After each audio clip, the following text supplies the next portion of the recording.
on as an attendee. So Jason, can you convert her to a panelist, please? Oh, I can do it. There we go.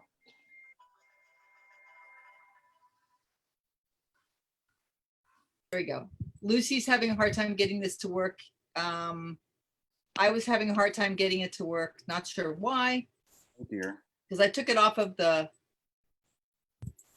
what am I call it? Yeah, let's try it again. So can Leo, can you send Lucy a link to hook on, that she can hook onto, because she's having a hard time getting there. Sure, I should be able to do that.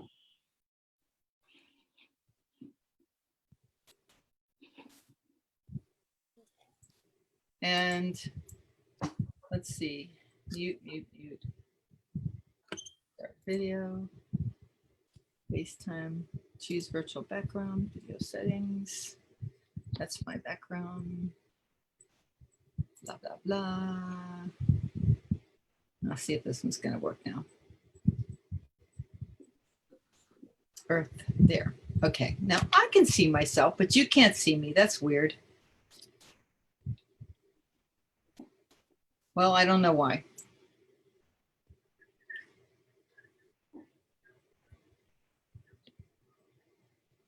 Leo? Yes. Lucy says she's gonna hang out with her Gmail until a link comes in, and I'm not sure why my video is not working, because I can see it, but you can't on the panelist. So you probably have to, in the lower left, enable video. And I think both Jason and I sent Lucy a link, so hopefully one of them will work. Mike, Terry says on chat to do mirror image on the flag so it can fly the right way. Is there a right way? Isn't the right way whichever way the wind is blowing? That's good. Yeah, my video's on, so I don't know. I'll see if there's something I can enable. Elise, I'm looking at Oh, wait a minute. the Okay. web There we page. go. Woohoo! Okay, You- Lucy, you're on your way. Vesta, Mike speaking, if you could hold on. Elise, I'm looking on our county website. It doesn't show the, I can't see the board packet. You have to hit the event and go into the event itself. So I'm on June 18th and it shows just the agenda. That's right. There were several hit sites that that- event, Jeanette, if you could let me finish. Hit that event. That's an event listing. And if you open the event, the agenda is in there. I mean, the packet, full packet is in there. Do you understand what I mean? I'm going to meetings and agendas.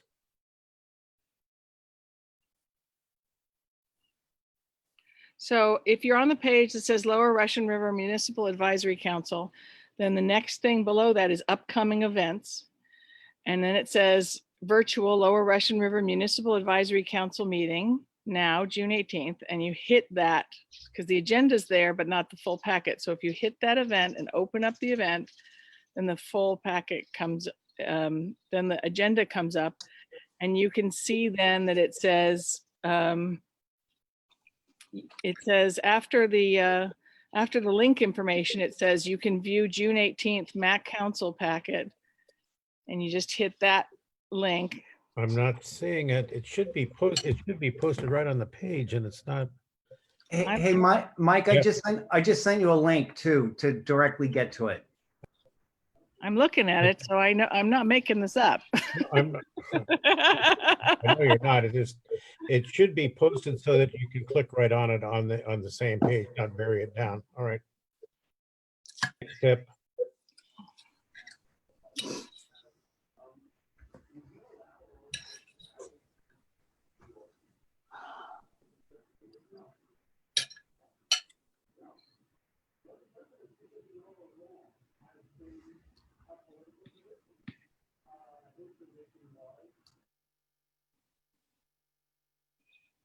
One, two, three, 4, 5, 6, We have a quorum. 8. Okay. So are you ready to go, Mike?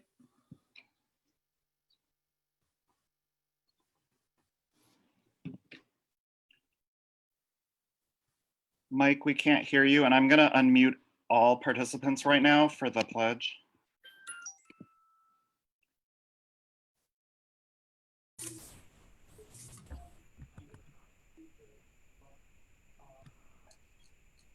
Okay. Okay, Unmuted a lot of people, but not everyone. I've never had to use that, but feel free to unmute yourself if you're muted. Jordan and Cynthia are muted. Oh, Unmuted. okay, cool. okay, we have a quorum and I'm going to call the meeting to order and ask Mike to lead us in the Pledge of Allegiance. Thank you. Hands over your hearts, please. And I pledge allegiance I pledge to the allegiance flag to the flag United States of United States.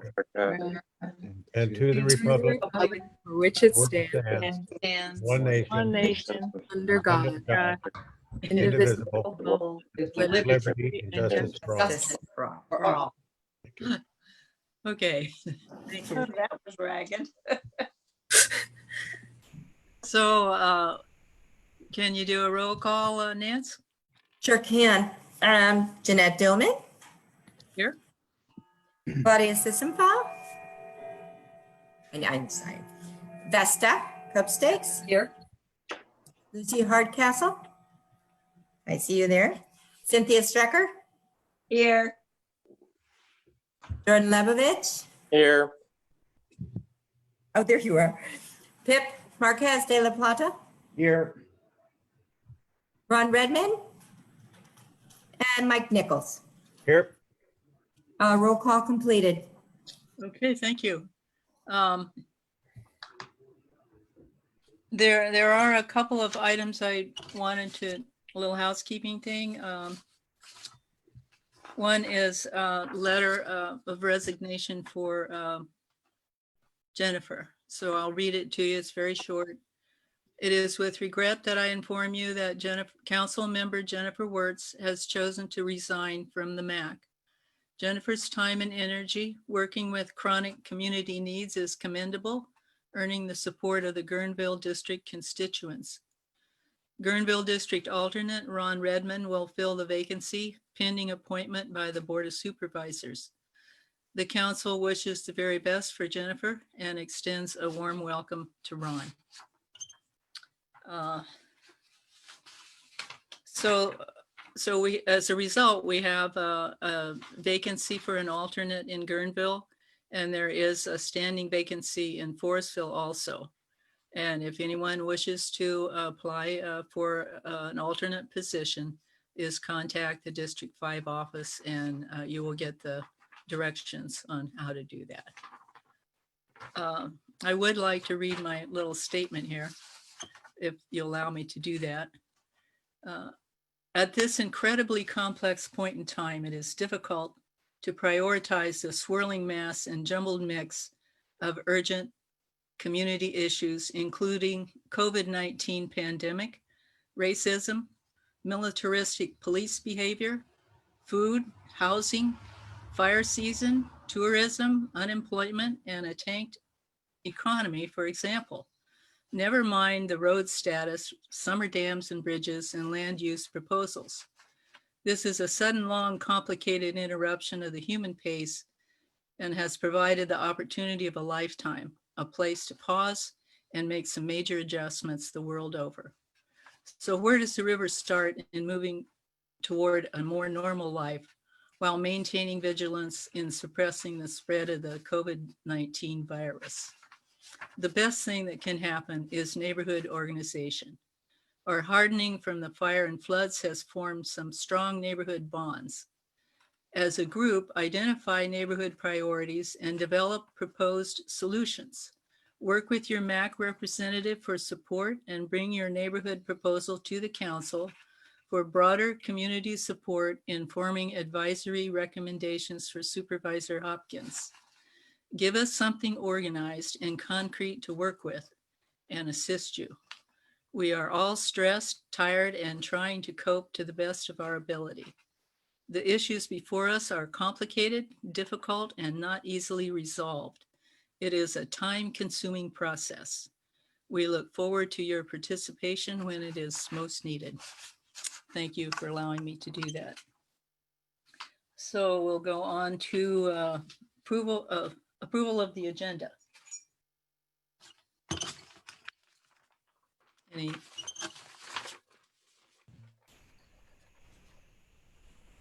Lucy,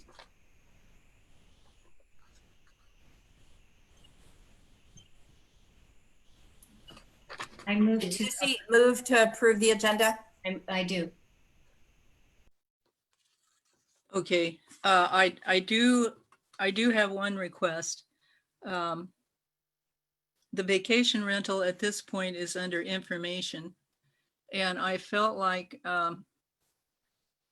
the committee can present their report, but I also felt like we need a little bit of some public input tonight. So I'm going to request that we move that to discussion, regular calendar discussion, no action. Would you amend your motion to include that? Okay, so Lucy, So moved okay, to thank you. accept as amended.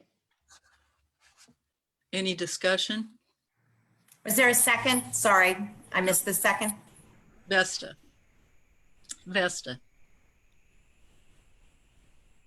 No discussion, all in favor? Abstain or abstaining, okay. No votes? No. Okay. So we'll continue on to the consent items, which is approval of the minutes from February and May. So do we have a motion for that? And then we'll get board comment. I move the minutes approved. Got it, Pip. And Mike, Mike, second? okay. Any, I'm sorry, Jeanette, but there were 2 hands raised, and I'm not sure if those were public who wanted to comment on any of the motions. Are people able to comment on the agendizing motion? Nance, do you know? As far as I know, unless they're asking to move an agenda item to another place in the agenda, then they could be heard. So, but they can't change anything or add anything to the agenda.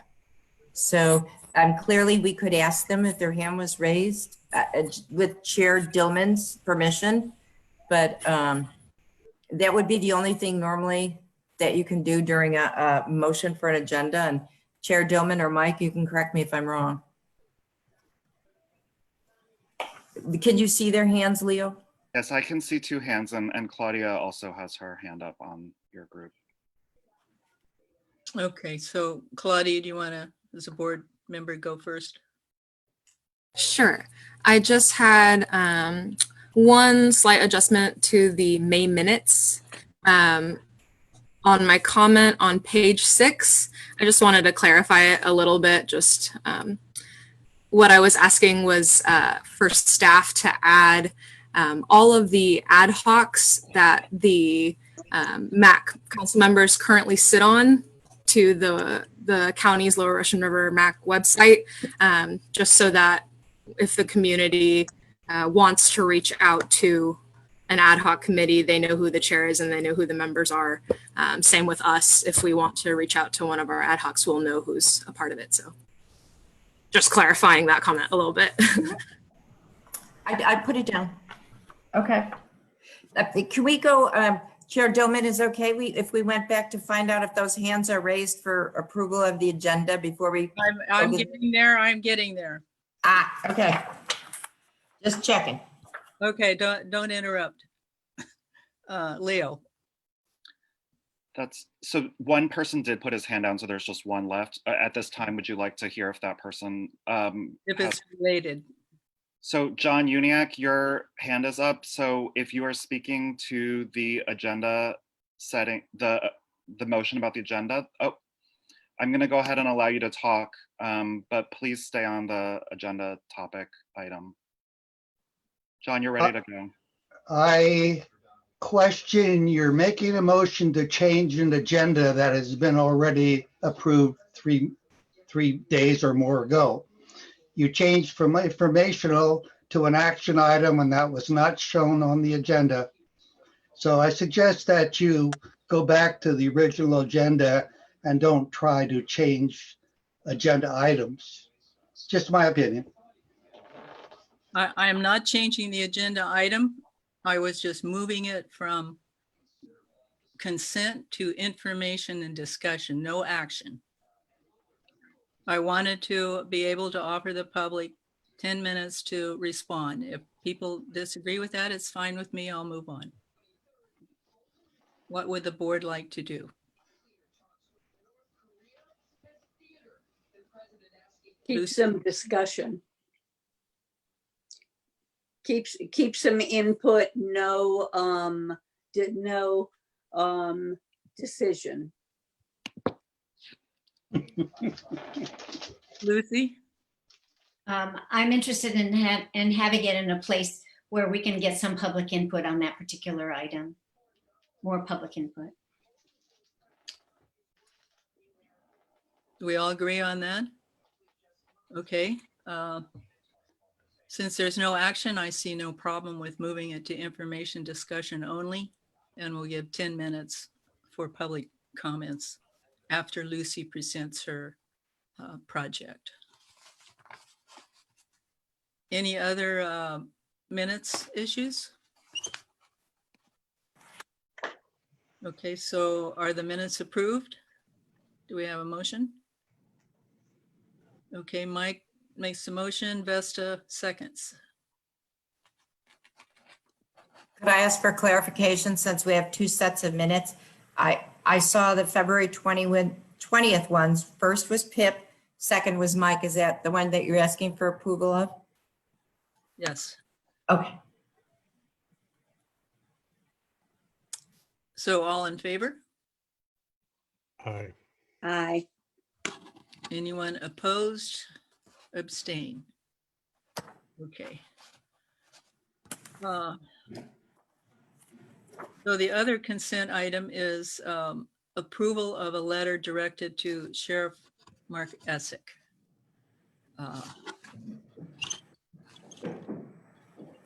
It's in the packet. Are you saying something, Jordan? Yeah, we didn't do the second set of minutes, did we? Oh, I'm sorry. Okay, No Thank you, problem. Jordan. okay. Back up. The May minutes. Yeah, okay, Jordan. Oh, I was just muting myself again. Okay. Sorry. Any changes in that or?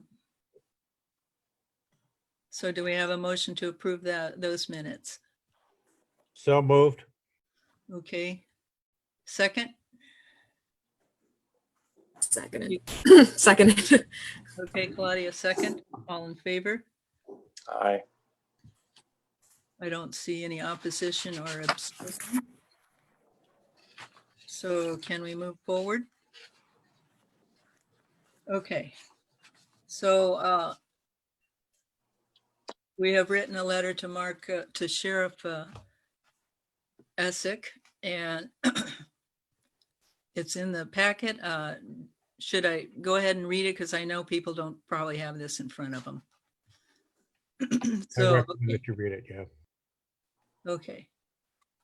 Dear Sheriff Essick, as you are aware, the Lower Russian River is a major tourist destination in the summer months with thousands visiting from out of the area. This past Memorial Day weekend, major concerns regarding lack of enforcement of Sonoma County public health orders were raised by many residents. Crowded beaches without proper social distancing, the haphazard use of masks in public, and the masses of people converging at the Guerneville Safeway without, it seemed, any regard for public health were the topics most discussed. Many even felt they were trapped in their own homes for fear of contracting and spreading COVID, given the lack of orderly adherence to public health orders. The Lower Russian River Municipal Advisory Council is deeply concerned that this could become a pattern in the coming months and is requesting your assistance to help remedy the situation. Specifically, we ask that your office affirms its commitment to enforcing the county's public health orders. Additionally, we believe that your office's daily presence, especially on weekends, walking rounds throughout Guerneville would help to address issues of non-compliance with health orders before they escalate. A deputy's presence during peak shopping hours at Safeway would also be helpful and go a long way to assure residents that your office is willing to help alleviate their concerns. The Lower Russian River Municipal Advisory Council invites the Sheriff's Office to participate in an open dialogue with our council members to ensure solutions are put in place and to share with us any existing plans aimed at keeping our community safe and healthy this summer. We look forward to your response and thank you for your time and consideration.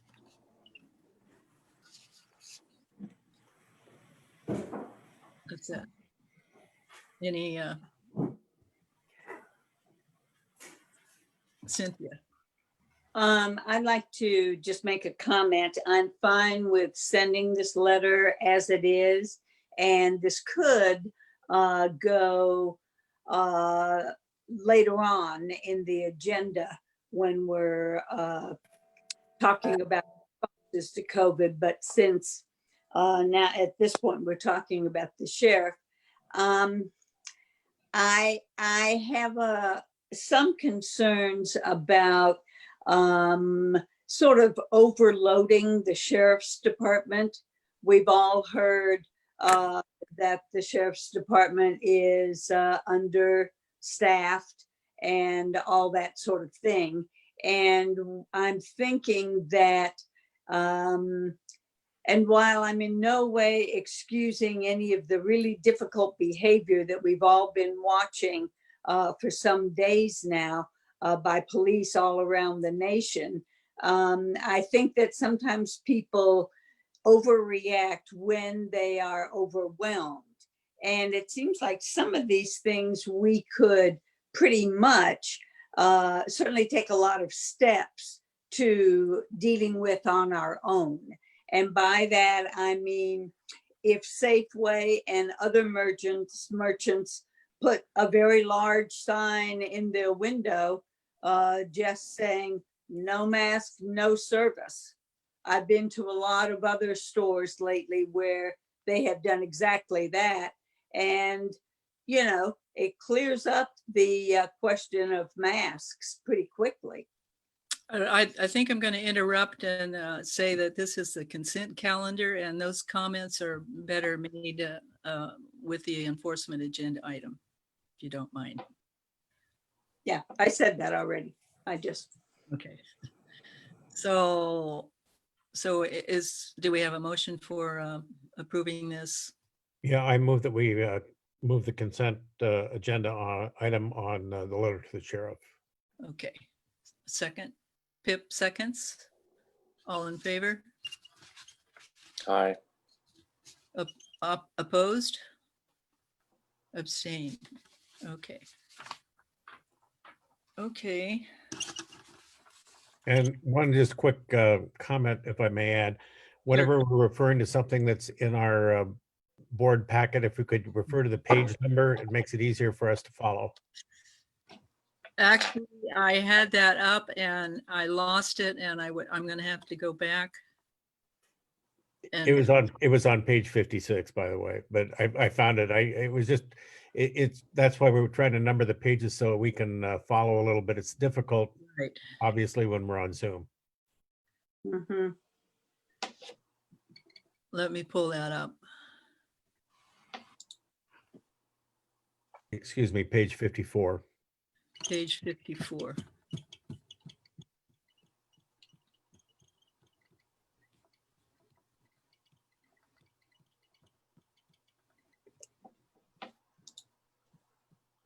So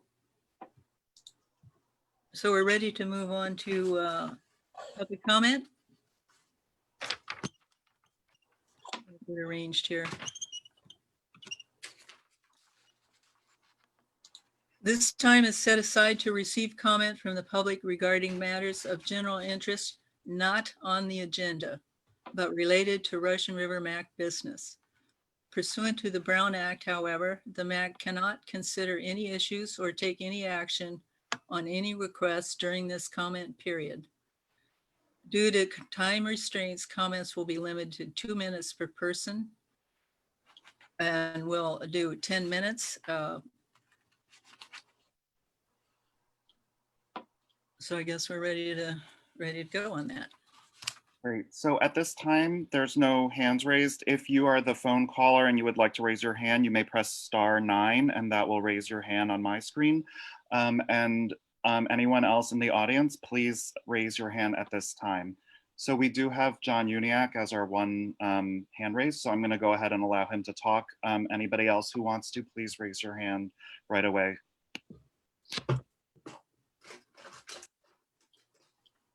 Again, having problems with your procedures. The letter should have been an agenda item and it should have been open to public comment and done. And again, changing the agenda item from one classification to another should not have been able to happen.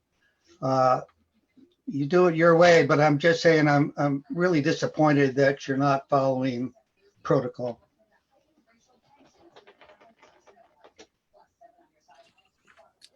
Okay, thank you. So now we're going to move on to informational items. And Supervisor Hopkins is going to give a report. Claudia does have her hand raised. I don't know if you want to address that before you roll over. Sorry, I saw that we had someone in the comment section. I don't know if that would be considered public comment or not.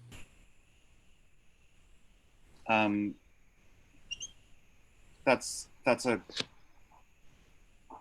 good question. So we did not clarify this meeting. So I think if people want to have their comment be read aloud, they can enter it into the Q&A. And if they type it into the chat, we can try to catch those. But if you want to officially submit a comment or question, it should go through the Q&A. And so David Rosen was asking public comment on what was just discussed about Safeway, for example. So asking if it's the time to discuss Safeway and masks. And so I guess to me, that seems like that's part of your enforcement agenda item later. So I think that would be the appropriate time for that comment. But Chair Dillman, it's your. That's fine. That's So can Supervisor Hopkins proceed? Okay, thank you. Thank you very much, Chairwoman, and thank you for the words that you shared at the start of the meeting. It is a challenging time for everyone, and I'm grateful to have such wonderful leaders on the MAC board to go through this together. And I think that you are all going to play critical roles in your community in the months and hopefully years to come, but hopefully not years in the pandemic, hopefully just years of good leadership and collaboration. So I want to give a few brief updates. Number one is regarding the flood mitigation funds, and I want to thank the Flood Mitigation Fund ad hoc for their work on this topic.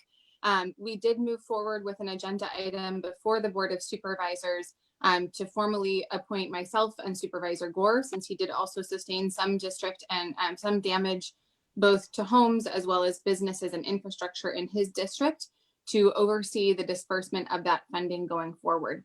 So we have yet to have our first ad hoc meeting as the two members of the Board of Supervisors with the Office of Recovery and Resilience, but I will be bringing all of the feedback from the Russian River MAC ad hoc to that ad hoc to have conversations about how we can move forward with potentially a request for proposals process to receive applications given the priorities that were established by the MAC. So that is where we are on that funding. I also wanted to give a brief update on the virtual town hall that we held last night. A number of you did participate in that regarding a homeless navigation site. So sort of West County Community Services and West County Health Centers are working together to create an emergency place just during COVID-19 that would allow us to respond to the public health risk of the virus potentially spreading through the homeless population. And just to be clear, there have been positives within the homeless population. I can't sort of share, specific locations due to HIPAA, but I do want you to know that it has occurred within Sonoma County. I'm not speaking specifically about the lower Russian River. To be very clear, this is a temporary interim solution with an exit strategy of December 1st of this year. So it would last no longer than December 1st of this year, which would be when the winter shelter would reopen. The project goal is to create a navigation center, not a permanent encampment. And so the goal would actually sort of to take folks to provide them with wraparound supportive services, and then ultimately to transition them into permanent forms of housing.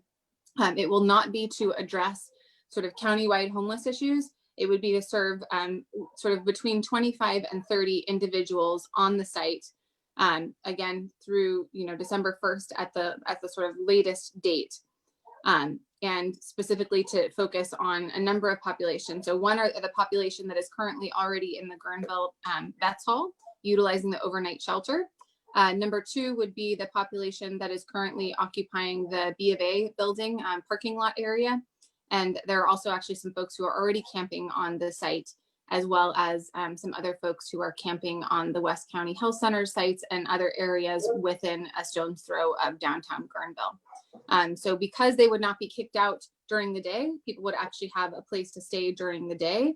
And Tim Miller has already talked with sheriff's deputies regarding the ability to then step up enforcement actually in the B of A area in particular, because then we will have an alternative for people to go and a place for them to be 24/7. So food would be provided on site. There's electricity, water and restrooms available. And the current hand washing station would also be moved down there so that all of the sort of services are clustered. I want to acknowledge that there is no such thing as an ideal location, at least in terms of county owned property. There are a number of sites being considered, and if any MAC members want to provide feedback independently of the meeting, because I recognize that this is not an action item, but I'd be happy to answer any questions or to hear any thoughts, to take back informally and to incorporate that feedback into the process. But we did think about the park and ride lots, as well as the TPW road yard, but the proximity to the school, as school reopens in fall, has caused a lot of community concerns regarding the road yard. The concern about the park and ride is that, in addition to being kind of more visible, it's also very hot. It's pavement. And so folks might not want to actually stay there during the day. And so the idea was actually creating a place where people would want to be 24/7 to relieve some of the burden that we're currently experiencing during the day downtown.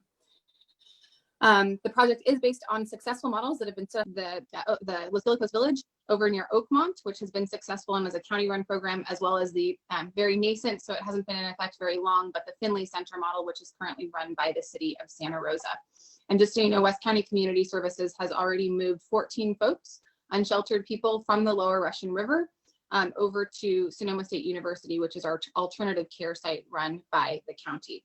The really critical reason to do this is a pandemic specific response to try to mitigate the risk of potential COVID-19 spread in our unsheltered population in the lower Russian River in particular. I also wanted to touch on, so that was sort of the update on the homeless navigation site. Another thing is with respect to the openings for 2 alternate MAC members, we did receive 3 applications for Guerneville. So we announced those openings via social media, and I think it might have gone out in an email newsletter as well.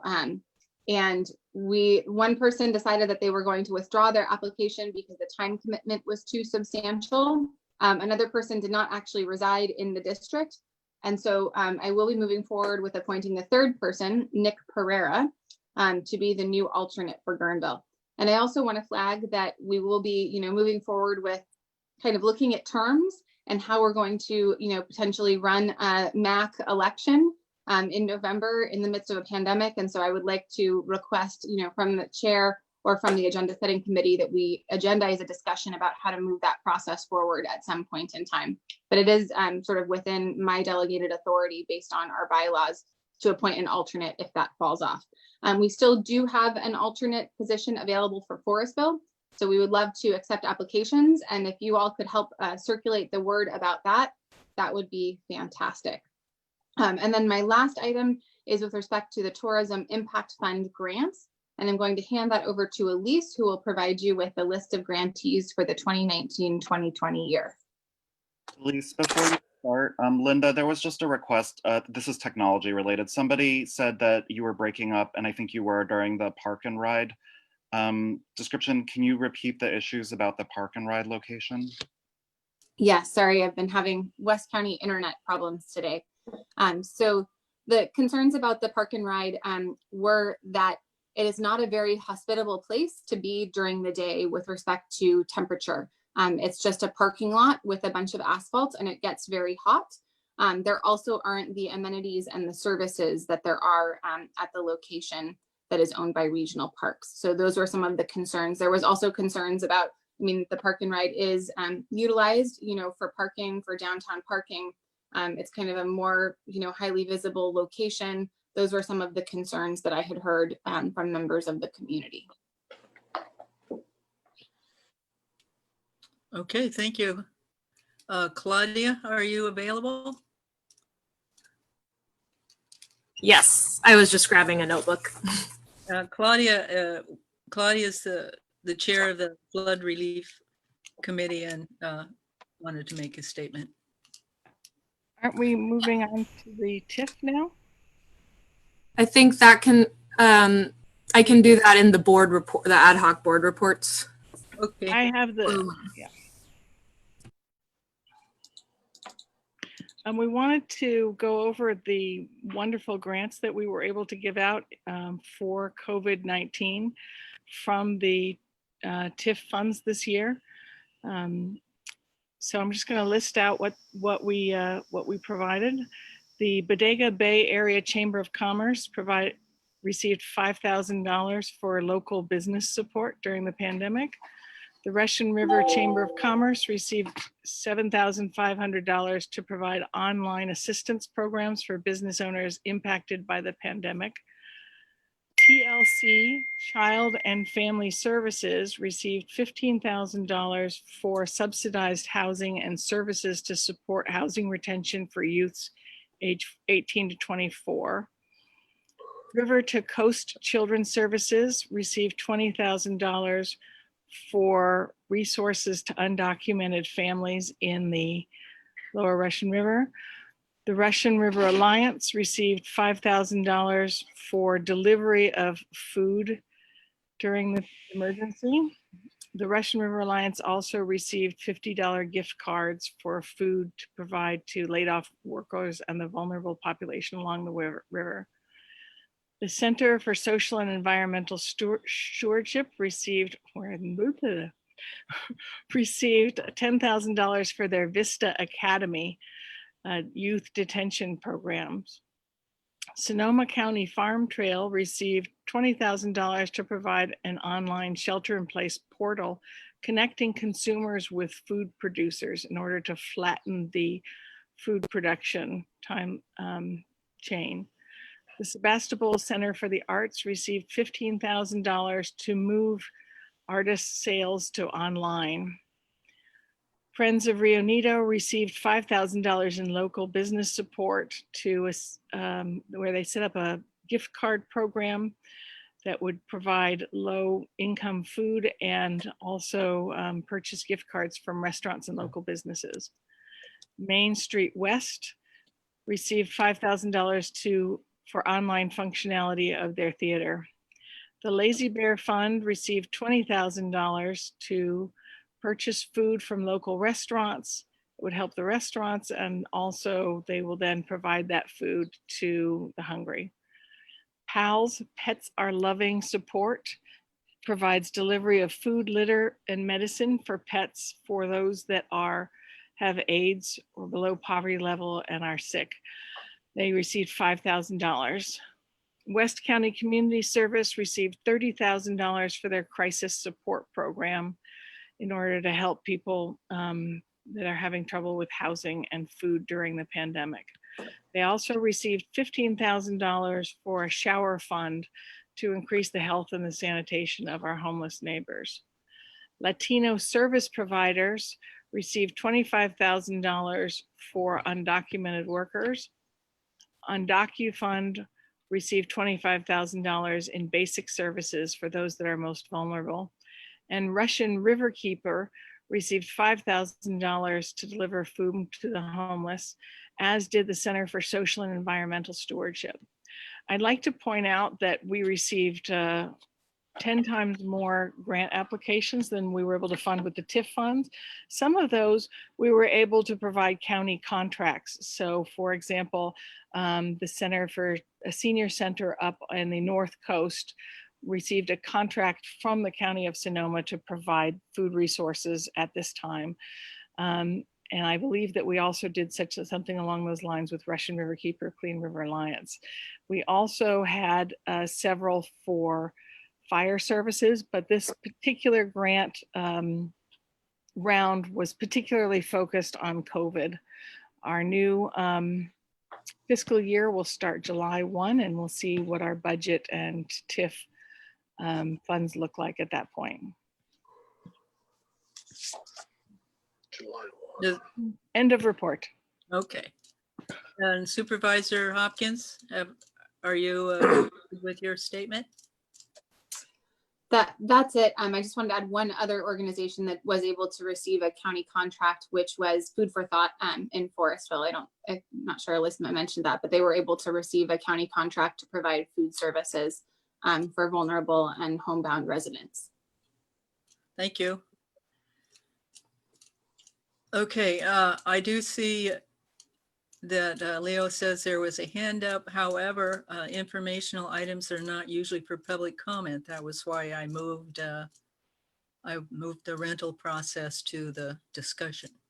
So we'll move on to the next item, which is a report from the Vacation Rental Committee. And Lucy Castle is the chair of that committee. Cynthia is on that committee, as well as Vesta. What page is that? Pardon? What page is that?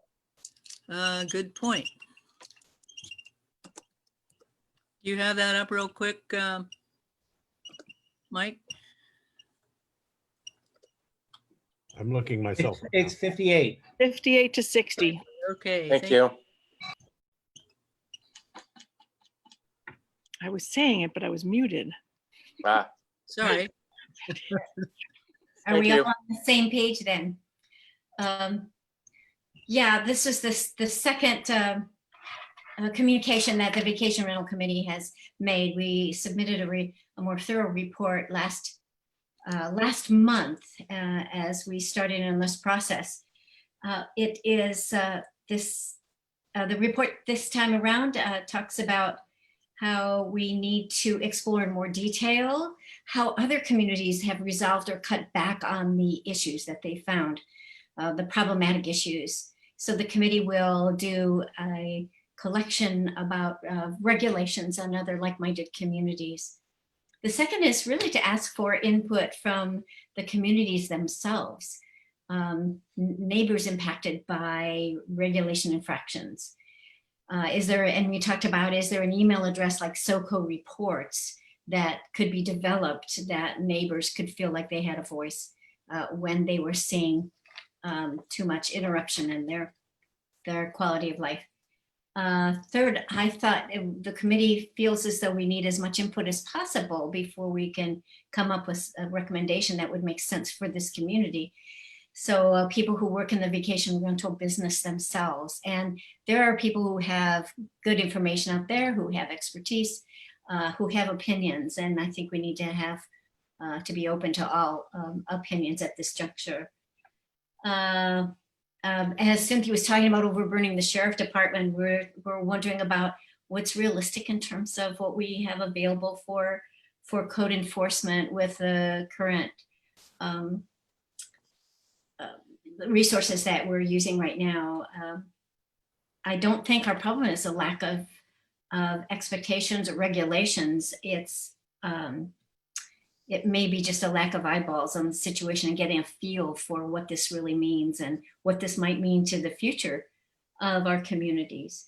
Then clarify some, there were some different categories. There's different kinds of permitting for different kind of categories. For example, different category for winery events, et cetera. So kind of take a look at what else regulatory is out there. So we're utilizing the language and the parameters that make sense for those who've gone before. And then to craft a report utilizing our research, et cetera. So that's our goal. And the next steps are to divvy up those different tasks, to have one of the committee members research vacation rental businesses, someone else research like-minded towns, et cetera. So we'll divvy that up and have a more extensive report in August. And also we need some time to get that input from the community. Okay. I would like some board discussion first. So do we have any board discussion about this?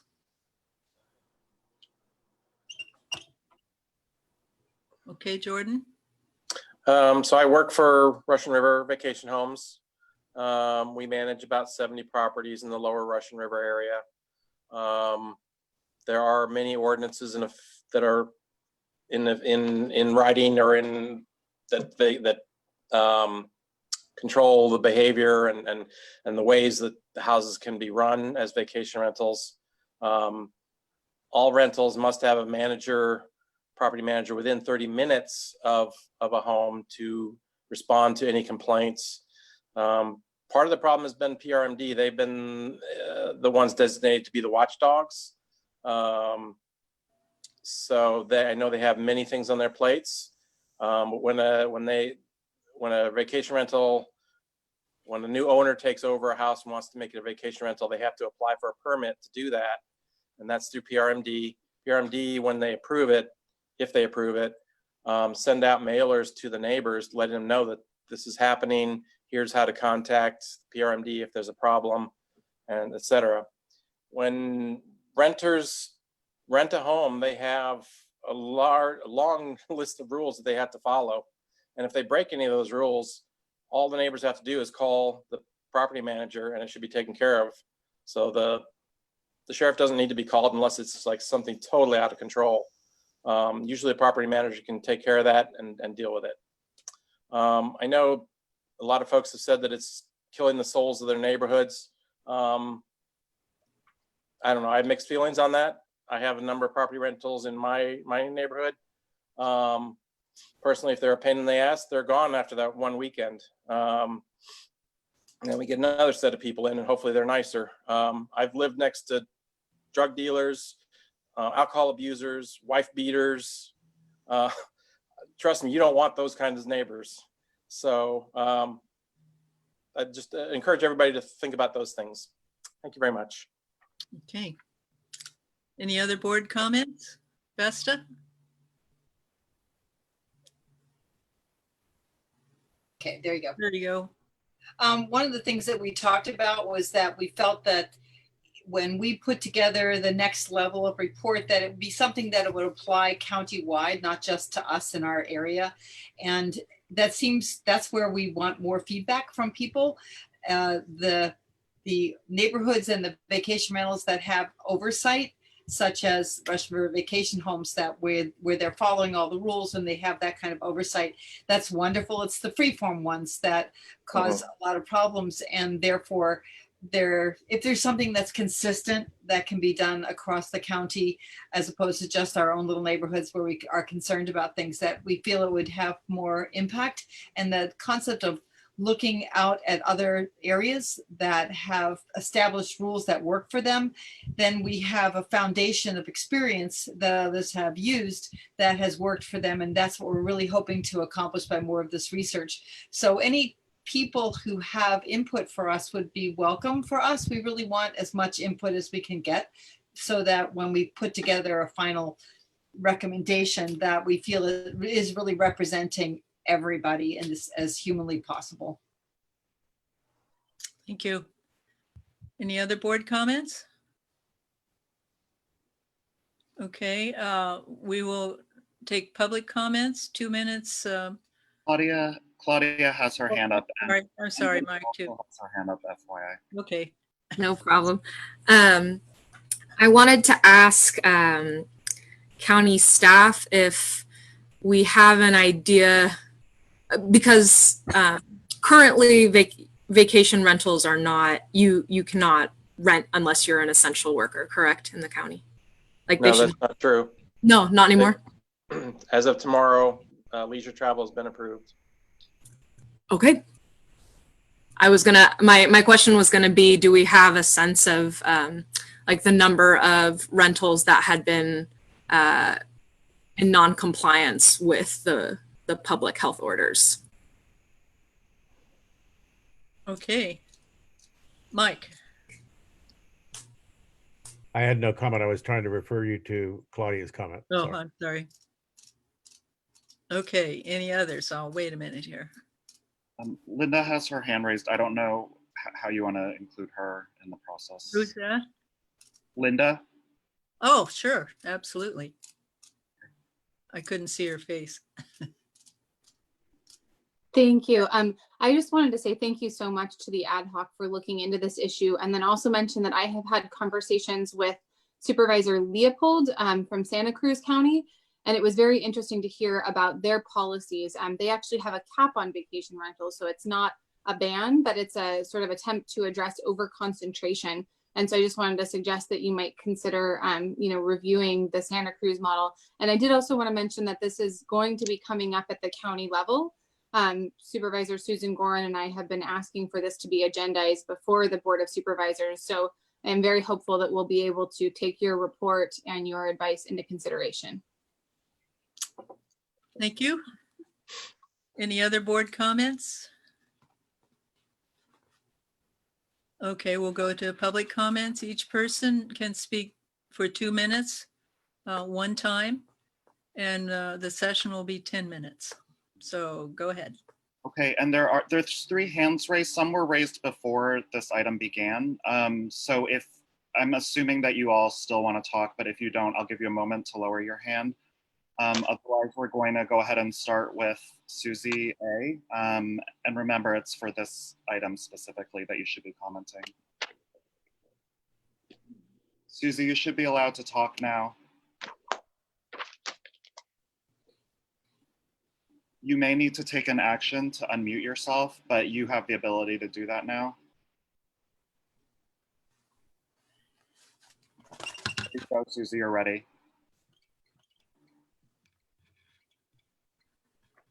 Go ahead, Susie. I believe you're unmuted. I don't have any comments. I didn't request to speak. Okay. Next. Okay. Next is Mike Bolger. Mike, I'm going to go ahead and allow you to talk here, and I will unmute you. There you go. All right.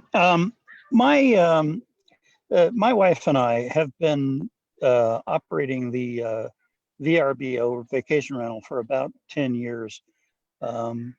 We started long before the county instituted the vacation rental policies. We followed all the vacation rental policies. So it isn't only the, I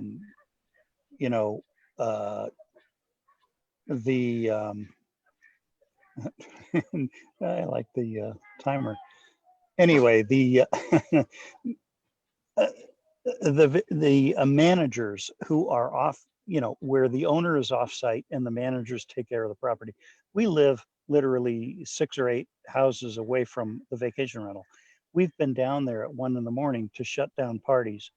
It is easy to follow the rules and prevent neighborhood disturbances and all of the issues that occur with regard to vacation rentals. I had looked up the emails of several of the MAC members on the web and sent at least 2 emails asking for information about what their recommendations were and a few other questions. Got absolutely no response. So my 2 questions would be, please update the website with regard to how to contact our local, and I'm in Guerneville, our local representatives and also 28 seconds. I just think that exclusion zones need to be discussed in great detail before they're ever enacted. Thank you. Any other hands? Yes, there are 2 hands right now. Next is somebody named Rogers. Rogers, I'm allowing you to talk right now and I'm unmuting you. Okay, thank you. I don't know if this is pertinent to your, can you hear me now? Yes. Okay, pertinent to your conversations tonight. We were on the thing with Linda Hopkins last night about the homeless in River Park, and we were not happy with the situation, and it wasn't not the necessarily on topic. your agenda. Pardon me? We're talking about vacation rentals now. Okay, so that's probably not appropriate, but she did actually bring it up in your meeting tonight, so I thought it may wasn't have on been the agenda. appropriate, but it's not on your agenda, so, okay, thank you. I would say that if you have a comment, please send it to the district office. Personally, We are following through on a lot of that stuff, and we don't like the untransparency of what's going on and trying to throw Guerneville under the bus with their limited information and the amount of people that are actually homeless in there that are being sent from other districts and everything from here. And you want them to take a major portion of the things from West County, and I don't think it's appropriate. thank you very much. One other speaker, Okay. Nick Pereira. Hi, everyone. Nick Pereira here. As you know, I also own Spa Dad and Son, so my business interfaces with a lot of these vacation rentals of all stripes, from independents to the agencies. And to ask, there was an earlier question about how many unauthorized rentals are going on during this shelter in place. There are a number of them. I've got at least 5 that I pass on my daily dog walk. And these are all the independents, the Airbnbs. So looking at some regulation on these online agencies, online platforms would be a really interesting option, because they're not really tied to the community, whereas organizations such as Russian River Vacation Homes or the Bolgers who live in the area, they really have a significant tie to the community. And, you know, we're also, I've tried to complain about them, and there's just no real mechanism, no system that's responsive to these sorts of complaints. And that's something, you know, we've got all these regulations on the books, but they're just not being enforced. And when we, you know, I was part of the discussion when this came down in 2008 and 2009, and we really, the existing system wasn't designed for Airbnb. We really had no concept of this coming in, and it's blown holes in the system that we have, and those really could bear some addressing. Thanks. Thank you. Any others, Leo? So there was one formal question that was asked about how to reach out to the MAC, and I think someone's addressed it in writing, but I don't know if you'd like to just reiterate for people if they want to give feedback on this to the ad hoc committee regarding vacation rentals. What's the best action to take? I think the best action would probably be to contact the district office, and or you can get online, and hopefully the list of committee members will be there, and you can directly send information to the chair of the committee. That would, or their elected representative. exactly. So that, We're all listed there. Yep. Does that help?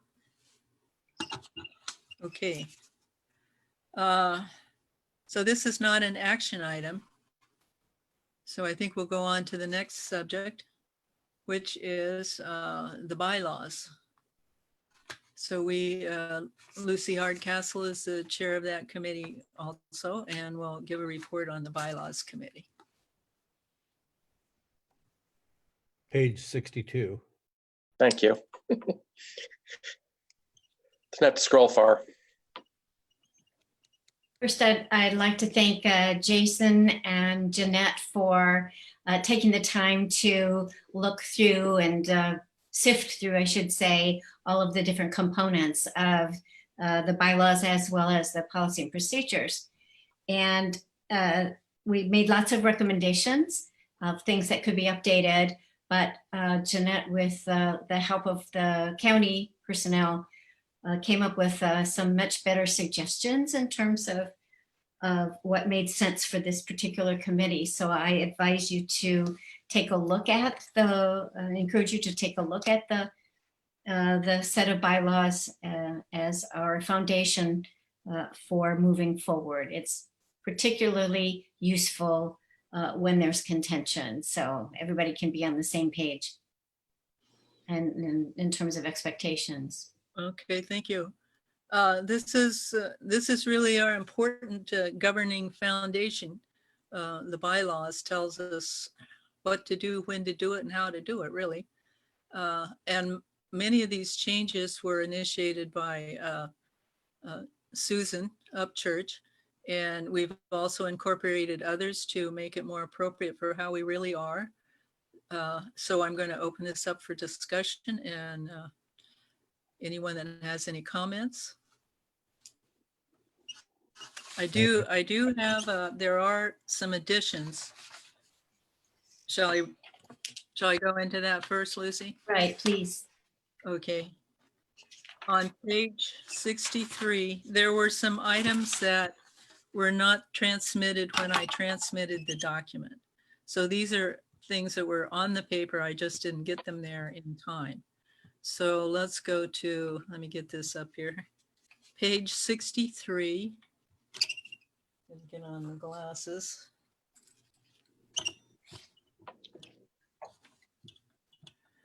Okay, on page 63, Article 3.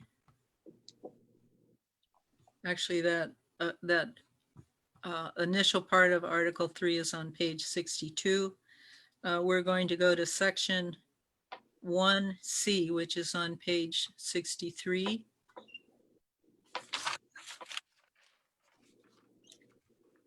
And let me read this here.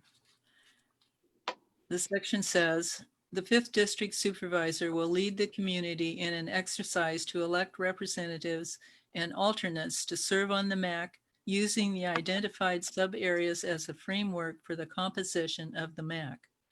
The supervisor will conduct the election of the River MAC members.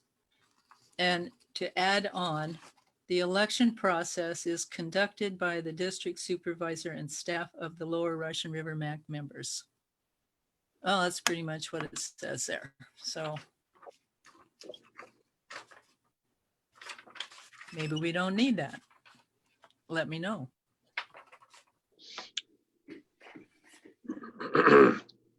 Should I define that? Please give me some help here on whether to include this or new, or just leave it as it is. I think. Is somebody trying? I'm sorry, I'm not looking at the picture because I'm looking at the paper. I'm thinking it's okay as is, personally. Okay. As well, yeah. Yeah, when you read it, it felt like it meant the same thing. Yeah, okay. So just scratch what I suggested and leave it as it is? Yep. Yeah. Okay, no problem. And the other is on page 64, Article 6. Excuse me. I think I'm going to have to pull this up here.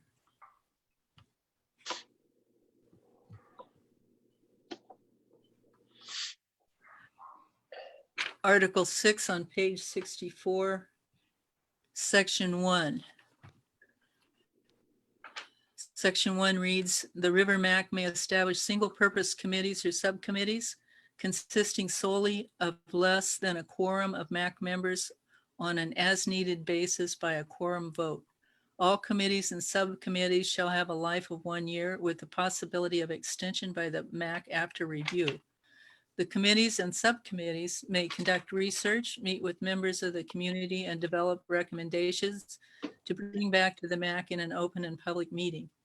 If the committees and subcommittees continue for any longer, they will become standing committees and must comply with the open and public meeting requirements of the Brown Act. Alternate members may serve on the committees which shall not exceed more than 4 members. Well, I'm sorry, it was transmitted, so I don't need to add it. I'm sorry I wasn't well prepared. And Claudia has an item that she would like to add. Yes, and I will try and talk a little quieter because I saw a note that my microphone might be exceptionally loud. So let's see. For the bylaws, I wanted to propose an amendment to Article 8, Section 1, which is on page 65. And it's under the mandate for community engagement. Just to add after the current language, a sentence that reads, it is recommended that the community engagement guide be reviewed and updated as necessary when the number of new council members is equal to or more than a quorum. So just making sure that when we have, more council members who are new, making sure that we look over that community engagement guide and update it if it needs to be. And I can, if it's helpful, I can copy and paste that sentence into the chat if you all want to read it. Yeah. Okay. So are we prepared to discuss the bylaws changes? The board, please make comments. Cynthia. Go ahead, Cynthia. Trying to, I just unmuted myself. Oh. I had a couple of questions. One question was in section 5, number 2. And it says, if a member of the MAC recuses themselves from an item, the alternate may replace the River MAC member for the full meeting. And so that's my question, for the full meeting or just for that that item that the member is recusing themselves from? I believe, if I'm correct, Mike can correct me. I believe the Brown Act says once you're replaced for the full meeting. For the full meeting. That is correct. That is correct. Okay. Another question I had, is in Article 4, Section 1. And it says the Brown Act, all meetings of the River MAC and its committees and subcommittees shall comply with the Brown Act. So I'm wondering if we want to possibly insert and its standing committees, because what about ad hoc committees? That is a subcommittee. Well, that's right. And we're saying that our subcommittees, our ad hocs, have to also comply with the Brown Act. So that would mean noticing and public input and all that sort of thing. Is that? I think. A point of clarification on that. Yeah. Go ahead, Mike. That's an ad hoc committee, and ad hocs basically are formed at the discretion of the board chair. Okay. Basic ad hocs are exempt from Brown Act. Right. Therefore, we may want Okay. to take a look at this wording here.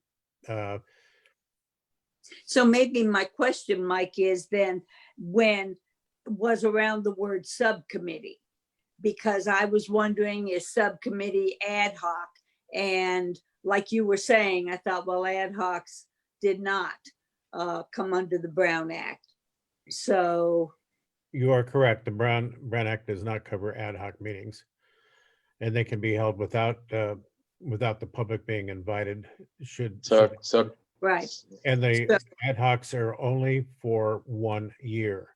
right. So you'll notice that our ad hocs now have titles behind them, so it would be Agenda Ad Hoc 2020. Right. So subcommittee, this word subcommittee in section 1, article 4. What is that? Do we want to take that out? I mean, what is that? I think the Brown Act talks about subcommittees. So As it would- something distinct I would have from, to look that up. it would be a committee that's lasting longer than a year. well, isn't that a standing committee? A what? Expanding? Standing. Oh, standing. Okay. Mhm. Yeah. See, I Yep. think it all makes sense for standing committees. And I just don't know. And if a subcommittee is something, if it's the same as an ad hoc, then I think we want to take out that word subcommittee. If it is something different than an ad hoc, then I'm wondering what it is. We'll have to get clarification from county Yeah. council, I think. Okay. For myself, I would have to go back to the Brown Act because I think it is discussed, but I can't talk about it in detail. Okay. Right. Okay, so we'll look at that. Article 4, Section 1. Any other comments Um, from anyone on the board? well, if I could make just a couple more. Section 9 here in Article 4. At the very end of section 9, this is talking about public comment. Okay, and it says the public will be given the opportunity to directly address the items on the agenda before being voted on and on advisory topics within the jurisdiction of the River Mac. That's not, oh, are you talking, what article? Article 4. Okay. sorry. Article 4, section 9. All right, I'm there. Okay. Okay. And I know that, of course, we all prefer to have the public sort of get up and talk about things which we perceive as germane, but I'm not sure. I mean, I was sort of my impression that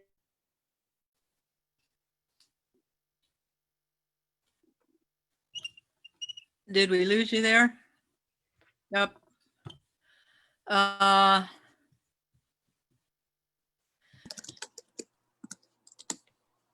Well, I think that's pretty clear as what's in the Brown Act. It was they're given the opportunity to address the agenda item before being voted on. yes, that's not what I'm talking about. I'm talking about the next part of the sentence. And on advisory topics within the jurisdiction of the River Mac. Well, what that means is that you have to follow the purpose of the MAC, and then it outlines what the Okay. topics are for the MAC. Okay. I see what you're talking about. I would have to look into that also. Okay. Okay. I also had a question, more or less on records, minutes, not really any of those, on letters. Okay, and I'm looking for where that is. Okay. How to deal with, I had a situation come up as a liaison to the Citizens Advisory Group for the wastewater question in Monte Rio, where we got some information about the state possibly changing its model for allocation of funding. And a number of us wanted to write a letter. I could, of course, write a letter as a private citizen. I didn't feel that I could write a letter as a MAC member. That is correct. You cannot write a letter as a MAC member without the MAC board approving it.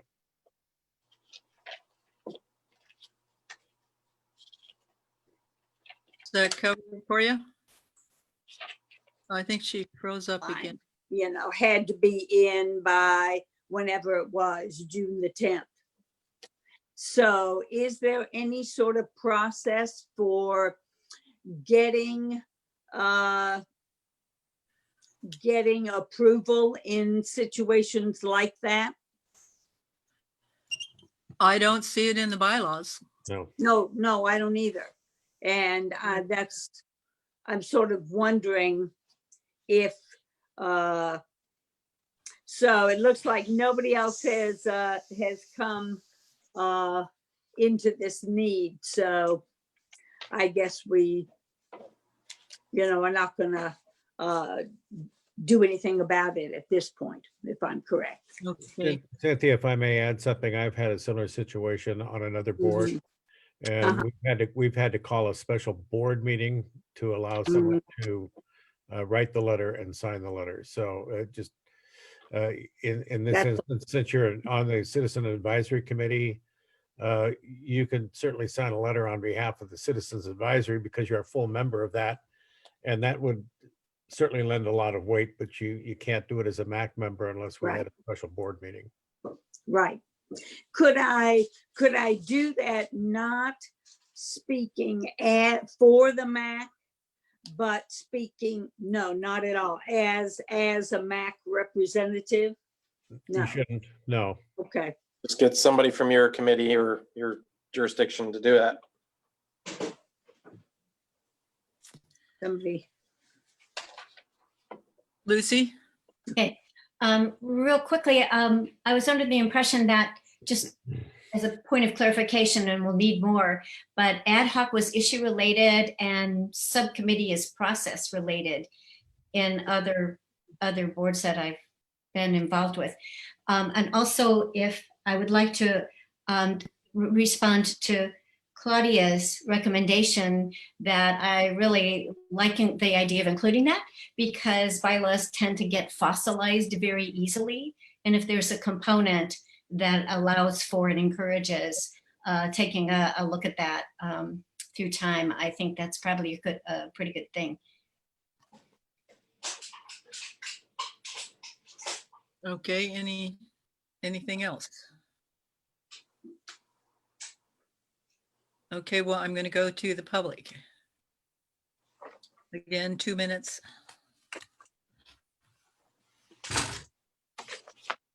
All right, so currently there's one hand raised, so it's Terry Gwiazdowski. So Terry, you're allowed to talk, and I'm unmuting you, and you may have to take an action to unmute yourself on your end, and then I'll start the timer. Thank you.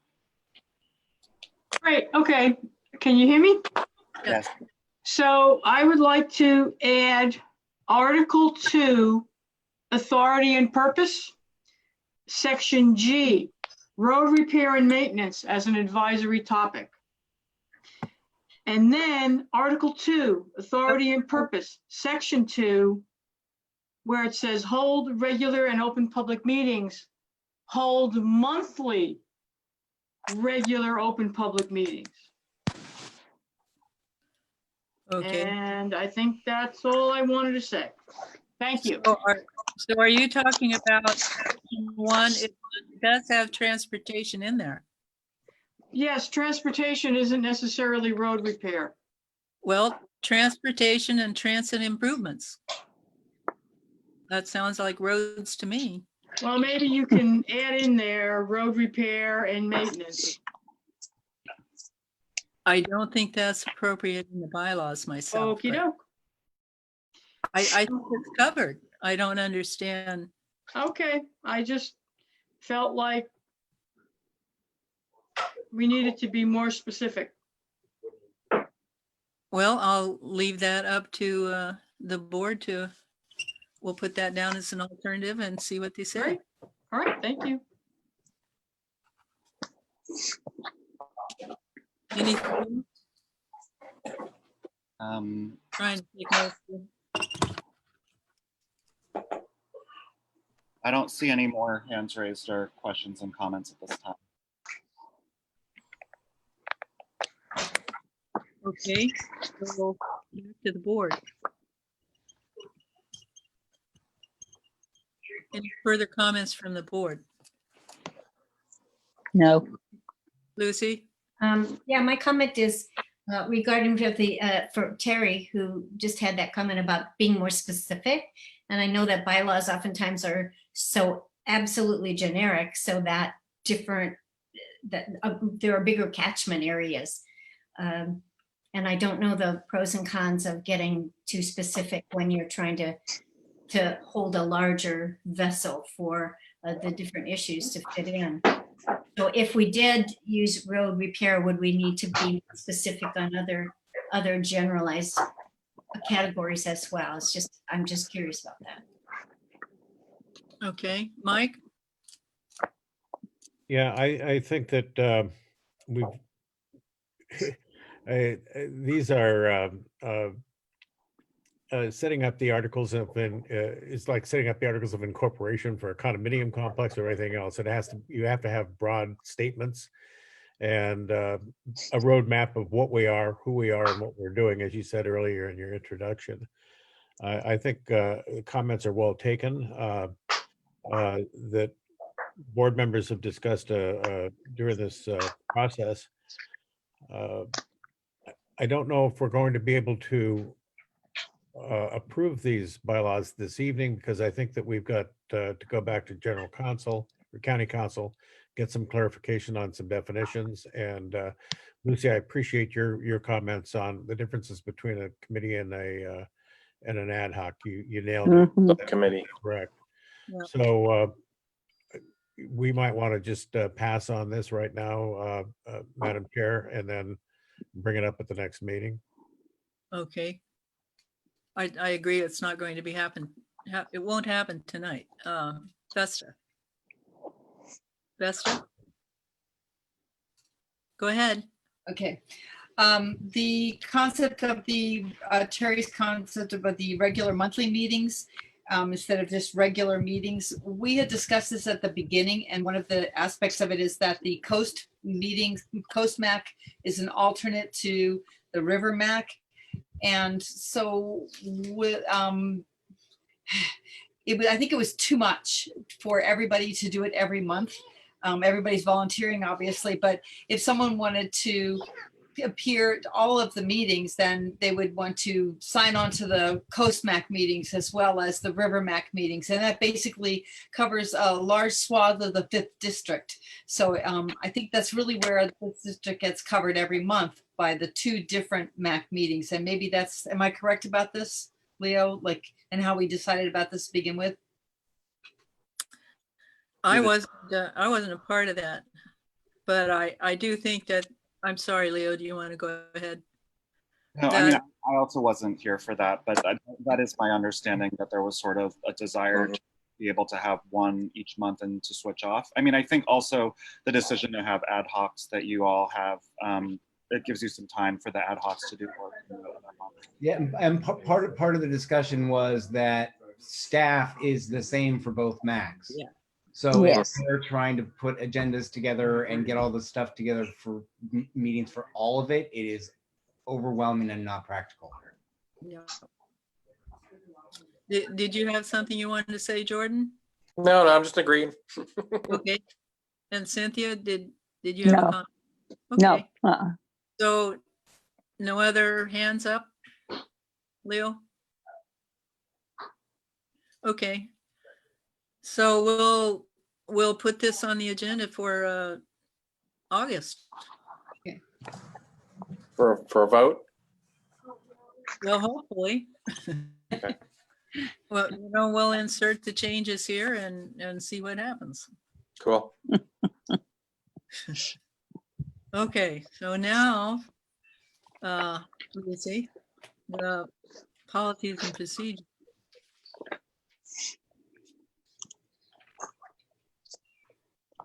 Are you ready, Lucy?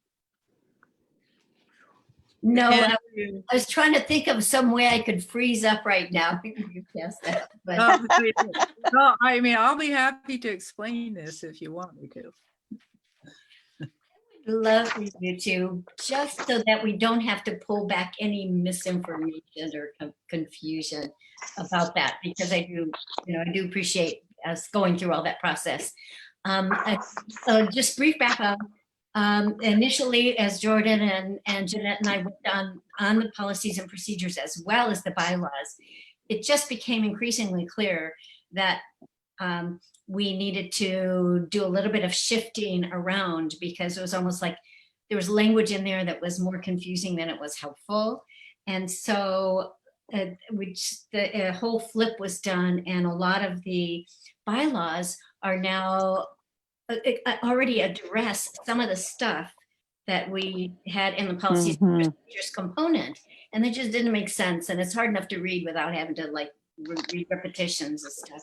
So so it really, with the county's assistance, the committee was able to come up with, I think, policies and procedures that are a lot clearer, and I'll have Jeanette take over from there. Okay.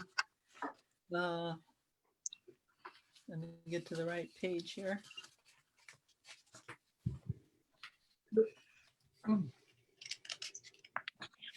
The reason that we proceeded with the lengthy policies and procedures was that it had been given out at our first meeting, and it was recommended by the Board of Supervisors. So I felt like myself that we were obligated to edit that document and present it. And then in the staff and Supervisor Hopkins' conversation, felt that it was a duplication really of the bylaws, so that the policies and procedures, that's all they will consist of. And let's get on the page here.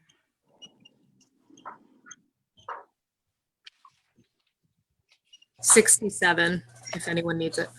Thank you. 67, yeah. So that,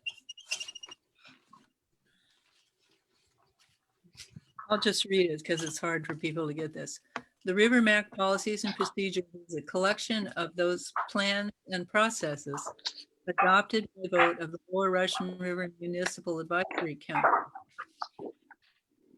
Each plan clarifies how the River MAC operates and is intended to be complementary document to the bylaws. Anytime there's an addition to these operating principles, this additional plan or changes will be integrated into this overall document. So the first one was, which has been approved previously, is the Community Outreach and Engagement Plan. And that has already been approved, no problem with that. Then we have the Land Use and Permit Plan Review. It's here. See where I am and get my paper. It's there.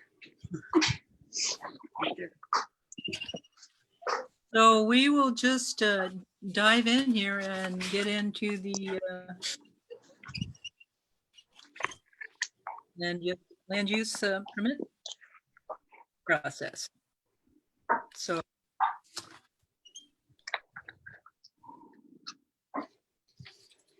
Okay. Are you ready for me? yeah, go for it, Mike. Sorry. Thank you. I'm looking at page 72 of the board packet. And some of the we've met 3 or 4 different times over the last month and a half, and we met back in February. We had some information in February that is published and is inserted in your board packet, but this is not really what we're ending up with, and I don't believe the new documentation ended up in the board packet that I could see. Is that correct, Jeanette? Okay. There it Jeanette, do you hear me? It's on page 72. No, I'm looking at page 72, but then Oh. there have been modifications since this time on how we're actually going to be conducting the Okay. the ad hoc will meet monthly. But there's a question on whether or not public would be involved on the ad hoc meeting. And we discussed that just as recently as last week, if you recollect. Yeah. So ad hocs, are, as I said earlier, were formed at the pleasure of the chair. They are basically not covered by Brown Act. Therefore, it would be the potential of having getting feedback from someone on the line. Leo, they're talking in the background. Leo, can you mute everybody? Thank you. So we would be inviting the applicant.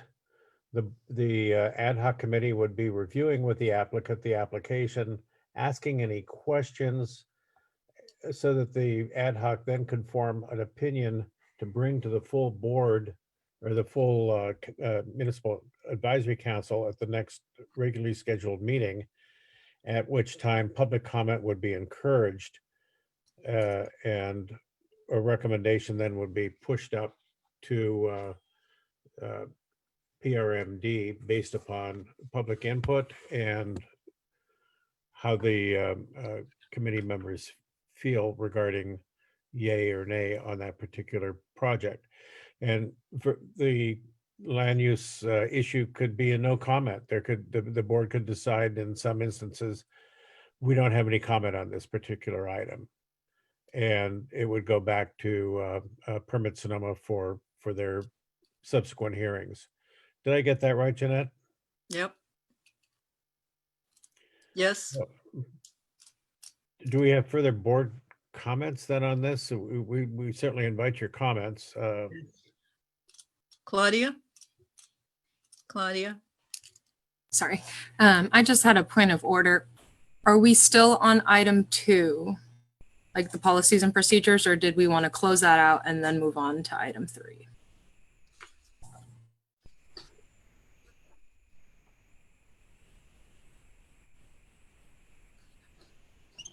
Because it still makes sense to review, like go over what that line is, but we probably want to do that with the agenda setting as well, and then just have the full conversation.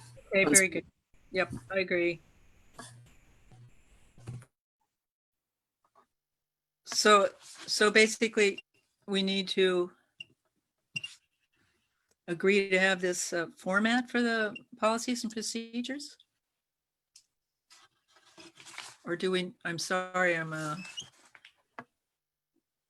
so we approve the format of the policies and procedures, and then we will proceed with perfecting a document for that. Is that what we're doing? Am I correct? Any help here, Mike? No, Claudia raised the point, and Claudia, were you asking for a closeout on each portion of the MAC policies and procedures? Is that what your comment was with regard? Yeah, just so that we can, if anyone has public comment on that item, and then we can move on to greater discussion of the. Okay. Sorry, my fault. Okay. So do we need a motion for that, or? If you're going to close it out, yeah, you should. Okay. So do we have a motion? Vesta? And a second? And then we want to do public comment before we do vote. Okay. I can second that. I think Nance needs something. Okay. We'll give her a chance. Go I ahead. don't think she caught the first and seconds. Actually, I didn't actually get what the motion is. So it's an action item for the policies and procedures. So what, just to be clear, what is the action item there for the motion? It would be closing out the community engagement and outreach plan for the Lower Russian River Municipal Advisory Council, correct, Claudia? Correct. Yeah, adopting the Right. adopting the draft policy and procedure document. Thank you. Okay, and then who's first and second? Vesta, Or was there first and second yet? Yes. Vesta made the motion and Claudia seconded. Yeah. Okay, so discussion. Jordan? Nope, I'm good. Okay. So all in favor? Oh, public comment. Oh, sorry. There's no hands raised, so if anyone from the public would like to weigh in on this item, please, in the next few seconds, please raise your hand. So there's no comments from the public right now. Okay, then I'll bring it back, and unless there are more comments, I'll call for the vote. Lucy? Are you voting or? Okay, I'm going to call for the vote. So all those in favor? Aye. Opposed? Abstain, okay. Okay, so now we will go on to the land use policy. Okay, as I started off a few minutes ago, Sorry.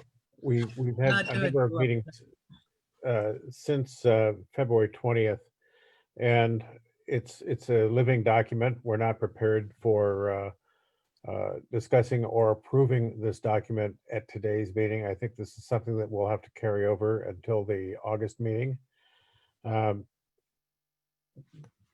However, we've got a bit of a challenge because we do have one individual that does want to make a presentation to the board, and we don't have, or to the council, and we don't have a formalized review process.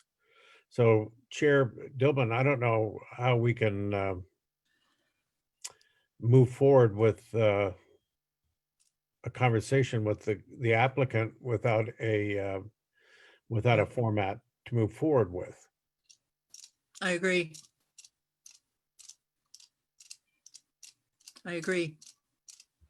All right. Then I'd like to request we come back in August with a complete presentation that would incorporate everything that we have discussed since February 20th and incorporate that into a document that's ready for adoption by the entire council.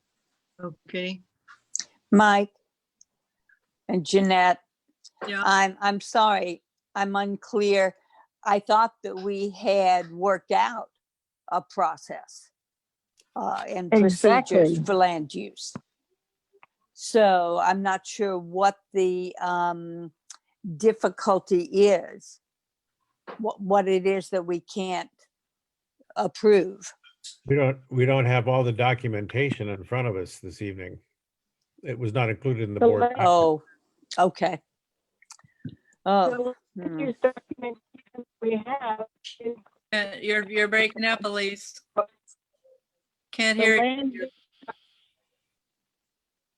Cannot hear you.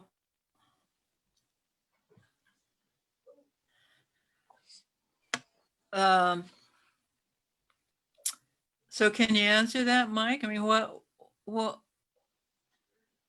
I couldn't hear Elisa's question. Yeah. Yeah. I'm having difficulties dialing in. Can you hear me any better now? Yes. Yes.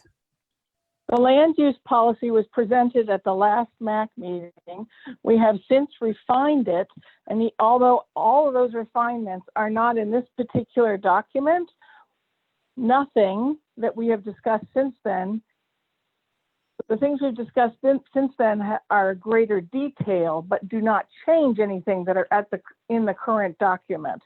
I would suggest that you pass the current document so that we have a basis to hear the first land use request that we have, because we have a request for July on a very important project. And I think that the community is going to be more concerned with commenting on that project than they're going to care about making sure that we have our I's dotted and our T's crossed in this land use policy document that can be updated. The basic policy that we agreed upon is pretty darn clear. The ad hoc committee agrees on what the, helps to choose the land use applications that we're going to review. They then research the issues that are around that. They then call a meeting or put it on the agenda of the MAC meeting. We then make it available for public comment. Public comment and board comment is then brought in, and then all that comment and the recommendations of the board are presented to Permit Sonoma. That's the basics of the whole thing, and we really need to move this forward so that we can actually start hearing land use petitions. So please don't delay it again. I thank you, Elise. I have an issue with item 2, section B. Invites public if there's a permit to review. Generally speaking, ad hocs don't have public at their meetings unless they request public to participate in a particular action. So it would be just the applicant and the ad hoc at this meeting. Public comment then would be held at the regular MAC meeting. Great. Let's adopt it with that change. So you want to eliminate B altogether? Yes. Okay.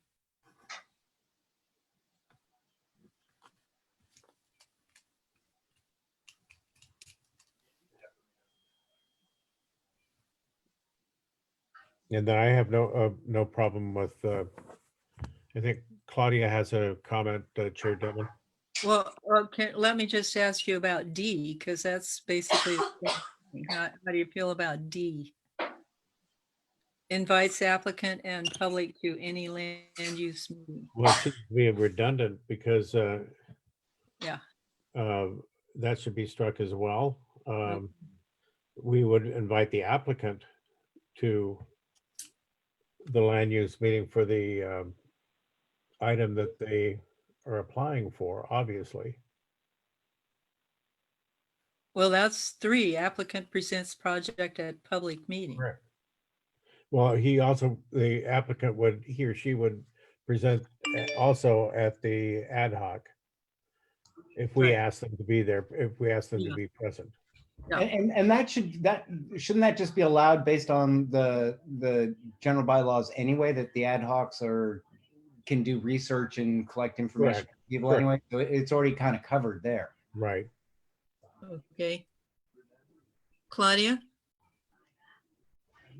Yeah, I think my recommendation to make sure that this gets passed today would be we can strike B, but then add may invite applicant and public to any land use ad hoc meeting. So that just gives us the freedom if we do want to, invite the public. Or not. Thank you, Claudia. That I appreciate the language change. Yeah. Further discussion. So, Elise, I don't know if you're online or not, but does that work for you where we are so far? Great. Thank you very much. All right. Back to you, Chair. Is there any further questions that we have in the process that we've not reviewed that's not on the documentation in front of you? Not for me. Want to open it up to discussion then for the Absolutely. For the public? first, the board first, if there's discussion from board members, then the public. Okay. Didn't we just do that? Well, I don't see any more, because we made some changes and I didn't know if there's any Oh, board okay. comment. Okay, let's go to public. So again, if you're in the public right now, I don't see any hands. So if you have a comment on this, raise your hand now. Okay, Chair Dillman, I think you can move along. Okay. So I'll bring it back, and unless there's more discussion, I'll call for the vote. All in favor? Need a motion. Oh, sorry. It's been a long day. Yeah. Go ahead, Claudia. I move to pass the land use policy.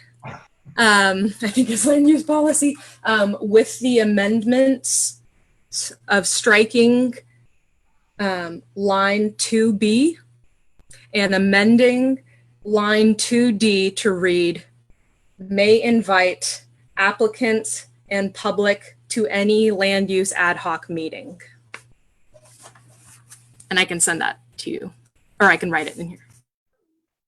Second. Pip seconds. Yep. Any further discussion? All in favor? Aye. Good. Opposed or abstain? Okay. Thank you very much. So are we ready to move on to agenda setting?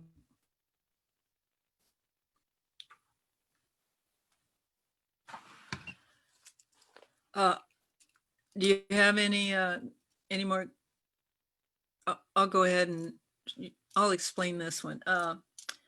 For myself as the chair, and since I've been on the agenda setting committee, I really am very uncomfortable with this being an ad hoc committee. It is not an ad hoc committee. And I felt that it had to be a part of the policy and procedure of how we go about setting the agenda. It's, what page is that on? Page 73. 73. So basically it's the most critical part is that the agenda will be set. I'll just read the one most important part to me. In collaboration with the chair and the River MAC members, the District 5 staff will compile the agenda for each meeting. I recommend inserting compile instead of prepare. And basically this gives the chair and the staff and the members the opportunity to discuss an agenda and come up with a one that we have all worked together on, rather than, I am very sensitive about stonewalling. And I think this agenda setting process prevents that. And still, it's still a standing committee, or it's a standing process. It's not an ad hoc committee. So I'm sorry I can't explain that any better, but that's how we came up with that. So you're proposing it become a standing committee, therefore it would fall under Brown Act. I'm sorry, I did not. It's going to be a policy on how to set the agenda. Right. So just a point of clarification, Jeanette. Yeah. So are you suggesting if it's not an ad hoc, it becomes a standing committee? Is that what you're suggesting?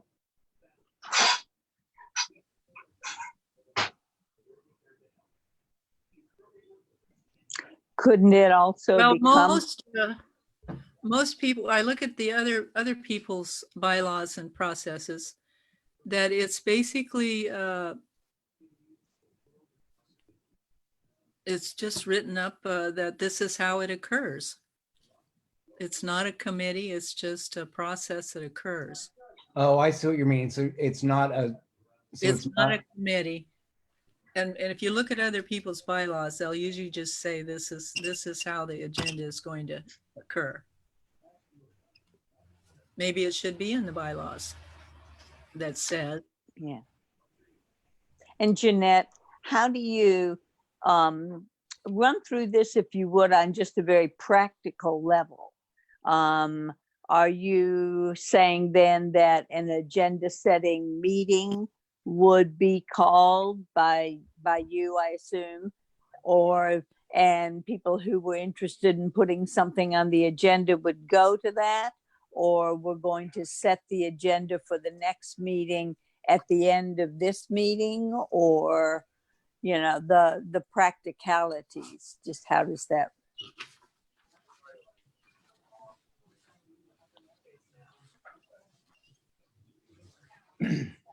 I think I can read the whole thing for you if you want. Are you familiar with the document? The MAC will request submissions for agenda topics by requesting agenda items at a prior MAC meeting. All requested agenda topics will be considered by staff and the chair in setting following meetings. Written requests may be submitted to blah, blah. It tells you exactly how that's going to occur. But it's not a committee. It's either going to be this process. It cannot be a ad hoc committee. It is absolutely not an ad hoc committee. Hi, can I jump in again? I'm so sorry that I don't have my Absolutely, go connectivity. for if I it. can raise my hand. I just want to make this clear. The Yes. ad hoc committee enabled 4 people to set the agenda, and there were problems with that because there was a feeling that, you know, it was not transparent, and any kind of committee would have that same problem.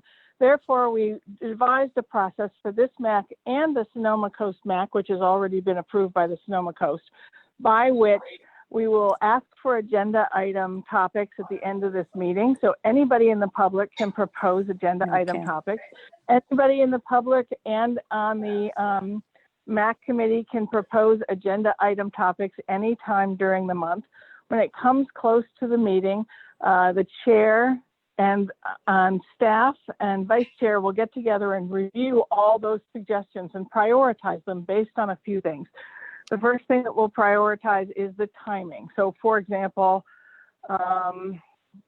talking about the local coastal plan was really important at Sonoma Coast MAC during the open public comment period. So we want to make sure to have that as a priority during the right time. So that's just an example of, we'll look at the timing and the priority of all the different agenda items and choose based on the priority, the timing, and the urgency and of the agenda items. So those items will then, a draft agenda will go out to the entire board about 10 days before, so that the entire board can comment. And fundamentally, this opens up the process so it's a much more transparent and much easier for the entire board and the public to add items to the agenda. Therefore, we ask that you approve this new process. Thank you very much. Appreciate that. Any comments? So do we have a motion to approve of this? I so move. Second, I second. Cynthia, and public comment. Okay, so currently I don't see any hands raised, so this is your opportunity if you want to comment on this item. Okay, there are no hands. Okay, so I will bring it back and call for the vote. All in favor? Aye. Okay, any opposition or abstention? Okay. So we'll move on to enforcement of county orders. Leo, could be, I mean, I think we're all getting at the top of our screen, someone named Steve seemed to have several things to say about this last Too late. thing. I Well, don't see it. oh, I don't see anything. okay. That's fine. I'll just go ahead and read the comment. So if you have official things for the record, please use the Q&A functionality. But in the chat, Steve is just saying you just agreed that ad hocs can't, I think he means last more than a year. Is anyone paying to your own rules? Last attention. Yes. So we did get clarification from County Council that you are able to have an annual ad hoc related to agenda, but that sounds not relevant since you're planning to move forward with the process. So that's the comment from the public. Okay. Okay. So I'm going to move on to the enforcement issues. And it's been a real issue as far as enforcement on various levels. And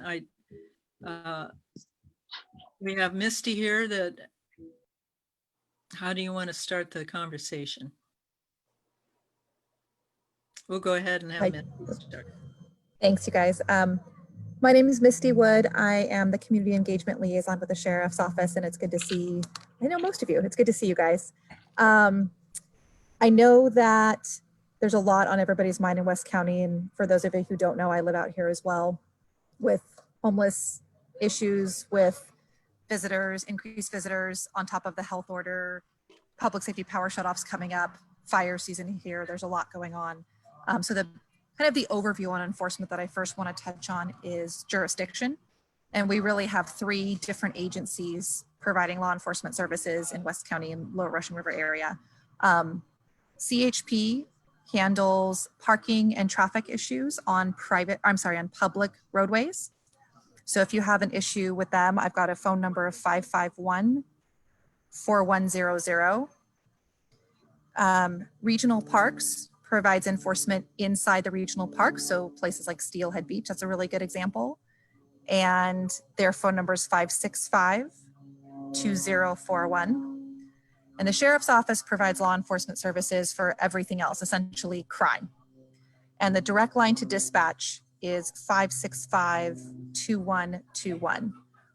Of course, if there's an emergency, always call 911. But if it's a non-emergency issue, you can call that dispatch number 24 hours a day, 7 days a week. I know that we're 2 hours into the meeting and I want to be respectful of your time. I had a couple thoughts of some things, but I think at this point, what I'd like to do, if it's okay with the MAC, is just open it up to questions about what your primary concerns are, and I can respond from there. Okay. So, Jordan? Hi, Misty. Hi. The CHP, there's still a continuing problem especially in Guerneville with broken down travel trailers and Winnebago type things, RVs. Is the CHP still able to handle towing those? To the best of my knowledge, they are. Here's the caveat. We are not allowed to tow a vehicle if it is being used as a residence. So and I say we as in law enforcement in general. So yes, CHP can tow vehicles on public roadways if there's, parking issues, traffic hazards, et cetera. But that's the caveat. So when you're talking broken down Winnebagos, things like that, that also comes to mind. Okay. So if they have no plates or plates that have expired and they're parked on a public street and they're living in the vehicle, you can't tow them. Is that correct? My best recommendation is still call CHP and have the officer make that final determination for you. It's obviously their job to determine it. We don't want to rely on you guys to try to figure it out. That's what we get paid to do. That's what CHP gets paid to do. But the law prevents law enforcement from towing a vehicle that's being used as a home. Okay, thank you. You're welcome. Mike? Hello, Missy. Mike Nichols here. Question with the governor's new proclamation on revised mask standards that was announced this afternoon. My question is, since the sheriff's office is related to crime, is the sheriff's office going to be working on enforcement of masks in public places? So all sort of masks and everything health order, we take an approach of education over enforcement. So we're not proactively looking for violations. We never have been. Our philosophy from the get-go has been, we will receive reports and then it's a case-by-case basis. We handle the calls as they come in. And so what I mean by that is, as the calls are coming in for something like masks or face coverings or another business violation, vacation rentals are kind of common. We have a number of calls that are coming in all at once, right? So every call for service that comes in, we're prioritizing which one do we get to first, which is a more urgent one. So the truth of the matter is that if we have something like a crime in progress or something like that, obviously that takes precedent over other things. So that's the best answer I can give you. I know what I would say with the governor's order is it's very similar to, I mean, we've had the face covering requirements really since the beginning of the health order. So I don't necessarily know if it changes anything for us, how we interact here in Sonoma County, unless you may have more knowledge than I do on that. But what I heard on a very high level sounded very similar to what we've been doing for some time. Thank you for the clarification. I appreciate it, Misty. Other comments? Claudia? Oh, go ahead, Claudia. Hi, Misty. Hi. I think my question is mostly about, there's a lot of neighborhoods, particularly by like Steelhead Beach, Mother's Beach, where there's those big entrances to the river, where we have people coming and parking and like going across River Road or through neighborhoods without wearing their masks, or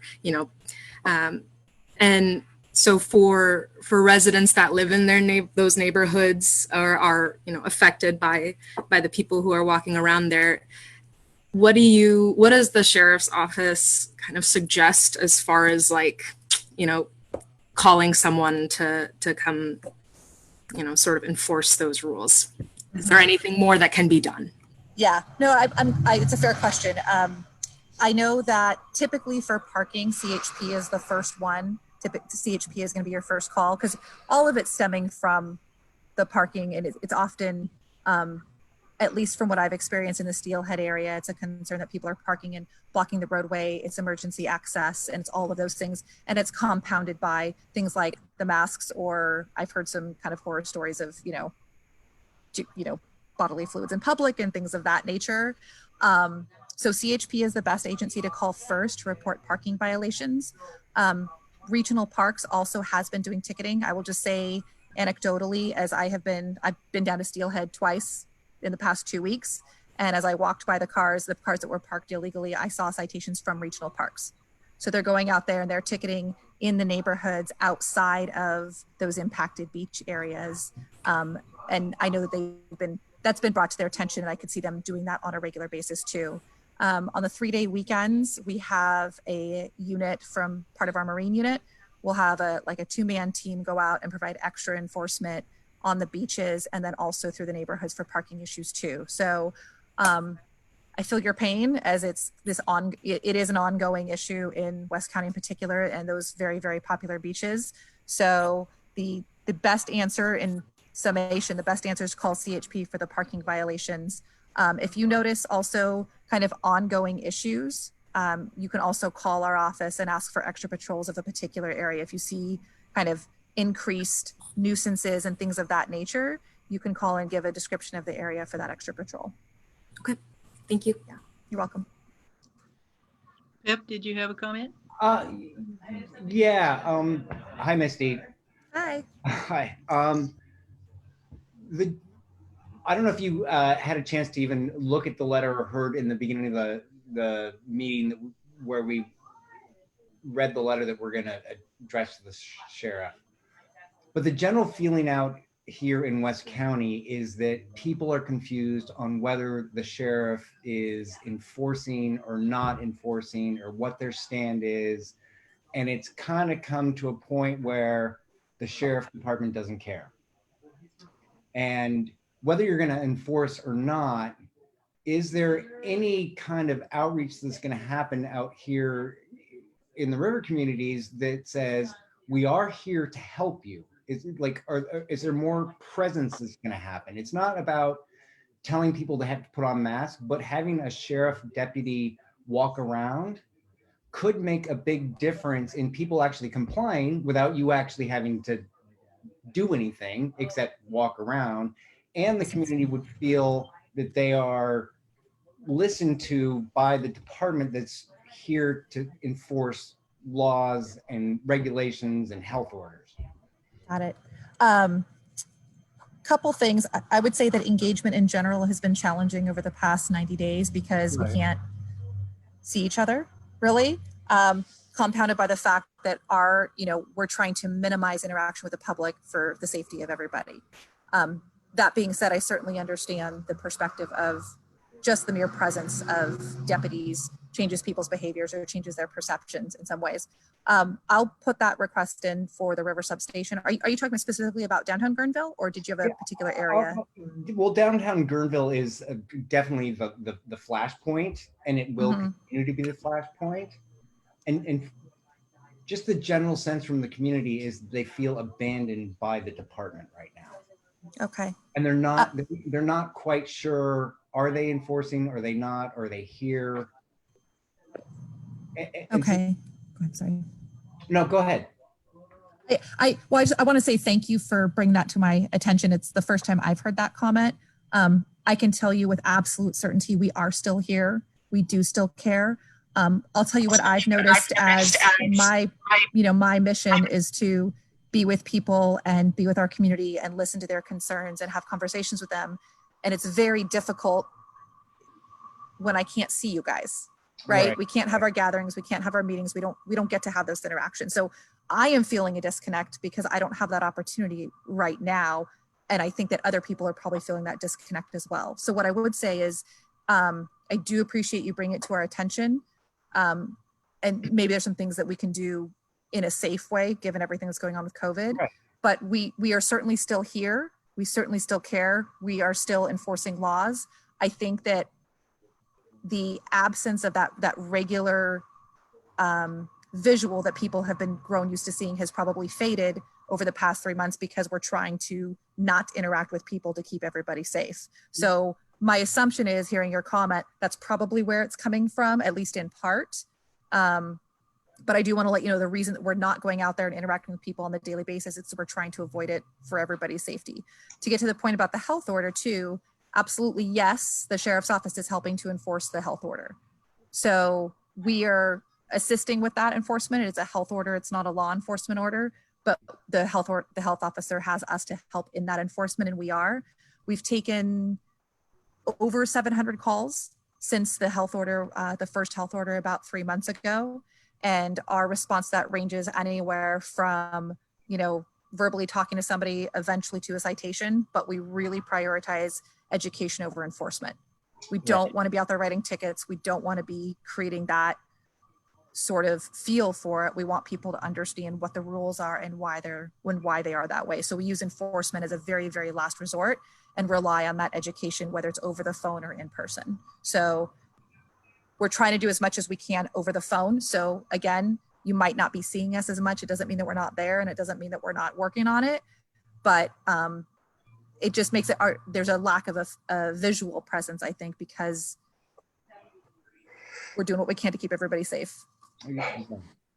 No, I completely understand that. And this is just the first time I've seen the community kind of say, and a lot of people are saying they're not paying attention. Right. And so maybe just the lack of visual presence is feeding into that. So whatever can happen to help mitigate that would be to your benefit, to our benefit, to the citizens' benefit. It sounds like we're on the same page. It's just like, how do we cross that kind of chasm to come together and make it work for everyone? Yeah. And so Pip, question, is the concern that you're seeing, is it related specifically to the health order, or is it just in general? Do you have any sense of that? I think the health order was the impetus for the feeling to kind of grow. So it could fester into other places right now. So if we can contain it now and solve the problem, I don't think it will grow much further. Okay. Okay, thank you for sharing that. I really, really do appreciate it. And I'll make sure to share that with all of my folks too in the sheriff's office, because it definitely is, it is not the case. We absolutely do care and we absolutely are here, but we want people to feel that as well. Yep, and I want people to feel that as well too. Yeah, I'll brainstorm a little bit on that one. Thank you so Okay. much. Sure. Vesta. Go ahead. Go ahead. Misty, I wanted to ask you about, can you hear me? Yes, I can. Hi, Vesta. The concept of the defund the police has been to move things towards the Camden, New Jersey model of unarmed police officers, basically peace officers, unarmed peace officers in the community. Do you have anybody on staff other than, say, the homeless outreach person who is very welcome in the Guerneville community, but across this district where there are unarmed officers, so that people don't run into the cold fear as soon as they see all of the weapons and various things hanging from people's belts, since the climate right now is fear as opposed to feeling like being protected.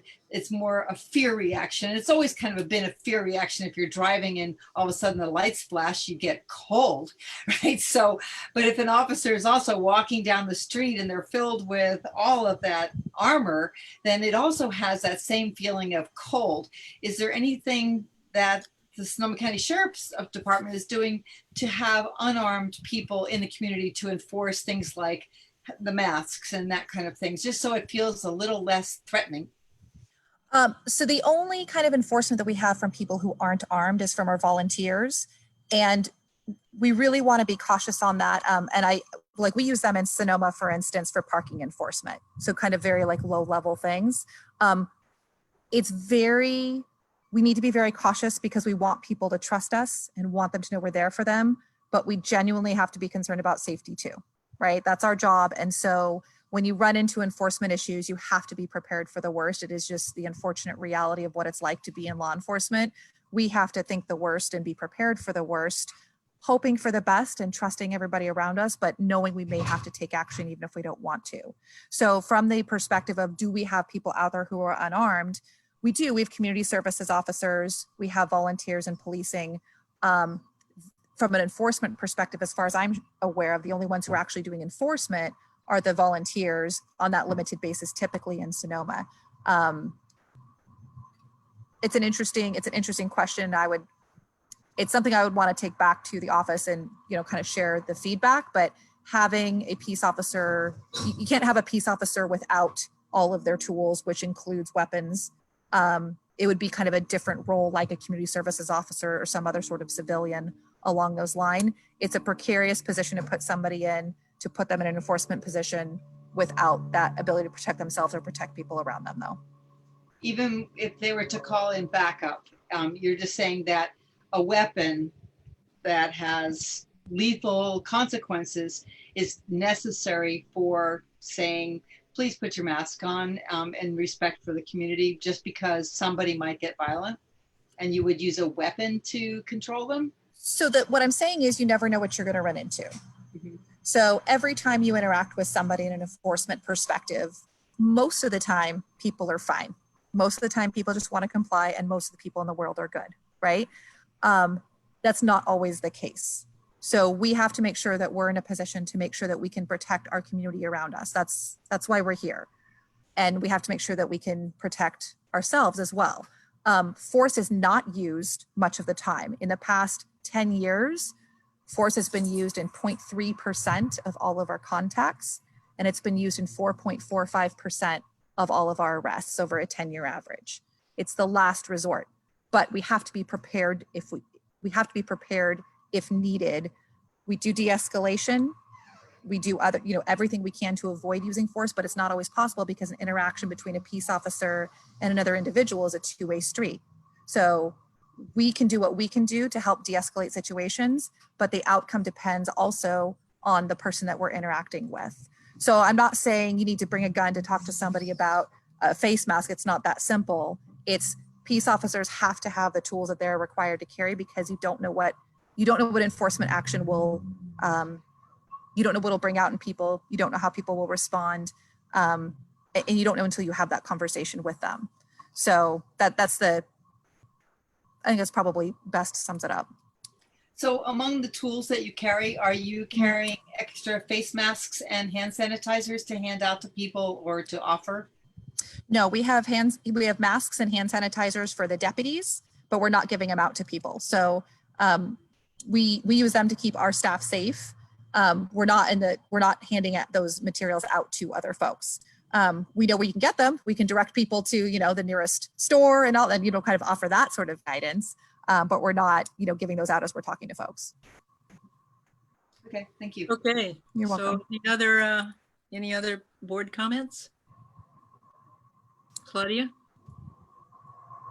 Yeah, if I could just add, kind of based on what Vesta just brought up, Misty, when you do have a chance to take a look at the letter we included or we passed today, it kind of asks at the end for the sheriff's office to, an invitation to kind of have that open dialogue about what some of these solutions could be. And I feel like, even the sheriff's office maybe have like deputies having masks on hand and, finding a way to get those resources to you all so you have them could be part of those solutions. So yeah, I would just like reiterate that we'd like to continue that conversation and better help channel those community concerns and potential solutions to you all. So yeah, just wanted to add that.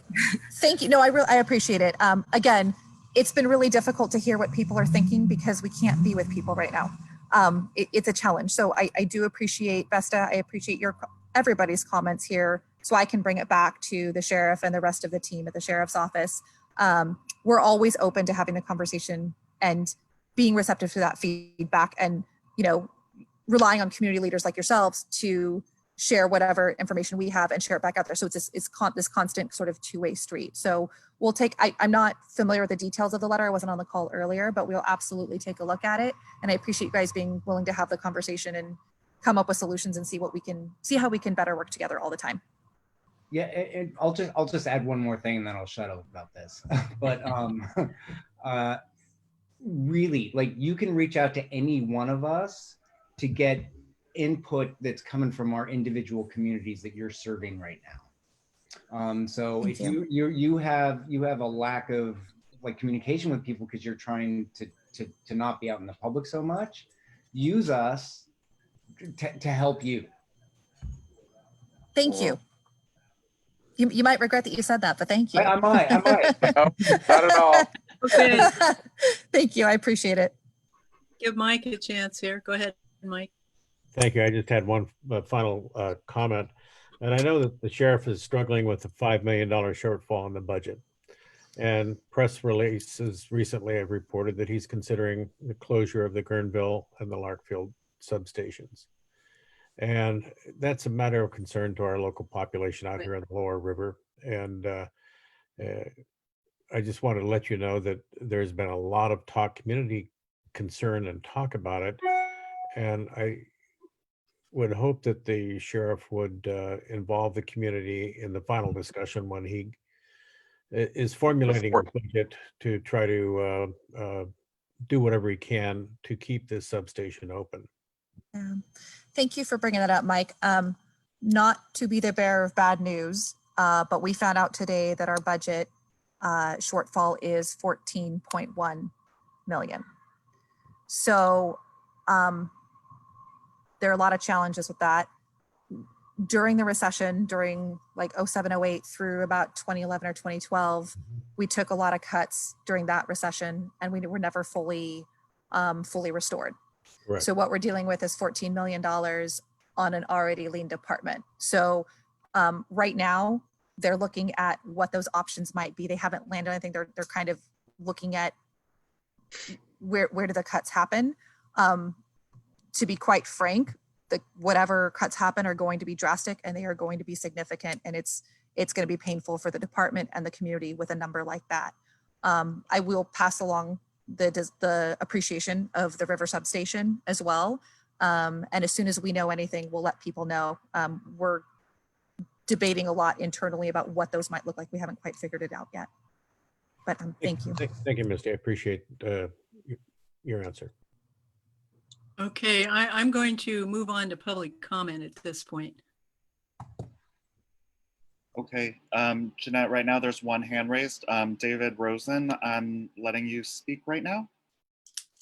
All right, am I unmuted? Yes, we Yeah. can hear you. Cool.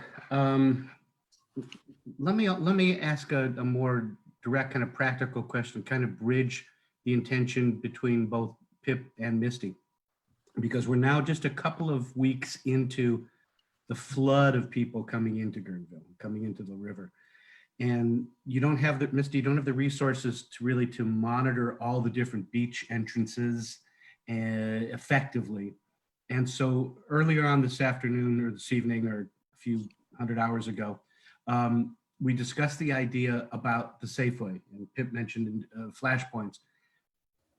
From the point of view of those of us who are being kind of bombarded with people coming into town, not wearing masks, not paying attention, et cetera, if there's one spot that almost everyone goes to a lot, of course, it's going to be the Safeway. And that's going to be where people are being exposed to a lot of unhealthy behavior. So I would propose to you that if you wanted to bridge the gap to show that you care and that you have a presence, to have someone, have a sheriff there at Safeway, but also working with the folks at Safeway. Let Safeway provide the masks. They'll work with the city, with Guerneville, to try to find a way to have masks there at the entrance. Have someone at the entrance to say, to make sure if you don't have a mask, someone's going to speak to you. I don't know what level of enforcement you can or can't have, but that's going to do two things. One is it's going to show our community that you're there and that you have a real presence in an immediate way, because we're entering like our basically third week of insanity. So the time is now to do that. And also because I think all of us have the same goal of keeping everyone safe. If we help a dozen people, 2 people, 100 people to wear masks in that Safeway, which is a zoo, then we've really accomplished something practical. So you got both the perception that's helping our community feel more protected and more that you're more in touch, and a real practical move to help with masks. And look, my time is out. Right down to the second. That was very well timed, David. So Impressive. every business, let me get to the mask thing too. I hear what you're saying about Safeway, and you're that's kind of like the central focal point of everything. So it's a good place to be, to just interact with people and have a presence. And I agree with you on that one. Every business is responsible for, making people wear masks and everything. And I'll give you an example. I go to the Safeway on Mendocino Avenue regularly because it's near my office. They've got somebody outside checking to make sure you're wearing a mask, monitoring to capacity and everything. And that's what most businesses are doing. They're responsible for making sure that the health order, that they're not having health order violations in their business. That's part of being a responsible business That makes owner. sense. I appreciate what you're saying about being at the Safeway, because everybody's there. I mean, it's kind of the logical place to have a presence, in addition to kind of walking downtown, because that's really where everybody is. Am I still on? So real quick question, maybe this is for Pip. Who could be the person to work as a liaison with whoever is running Safeway? Whoever at Safeway could make that decision with money either that we provide, we raise as volunteers, that Safeway provides, it's in some sort of fund, to have masks at the door. Because I would agree with Misty, it's not the sheriff's job to hand out masks. But if Safeway's not doing it and all of our population is going in there, what can we as the citizens maybe do? And maybe, I don't know, Pip, is this an appropriate question for this forum? I don't know. Thank you, David. Okay, I'm done. Go ahead, Misty. I was going to make a suggestion that you might want to contact the EDB, the Economic Development Board, because they provide support for businesses in general, and they provide resources and support for businesses during COVID as well. So they might be a good place to reach out to.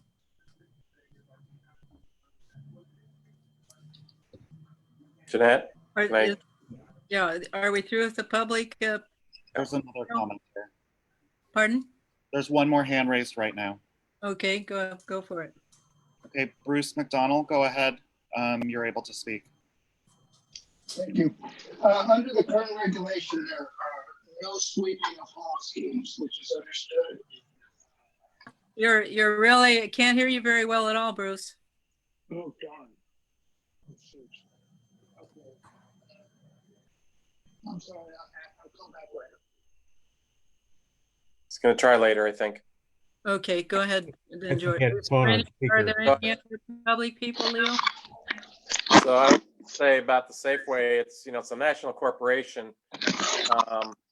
So I think if there's an issue that with our local one, if we can't get it resolved with the local management, then we need to bump that up to the district or to higher levels at Safeway.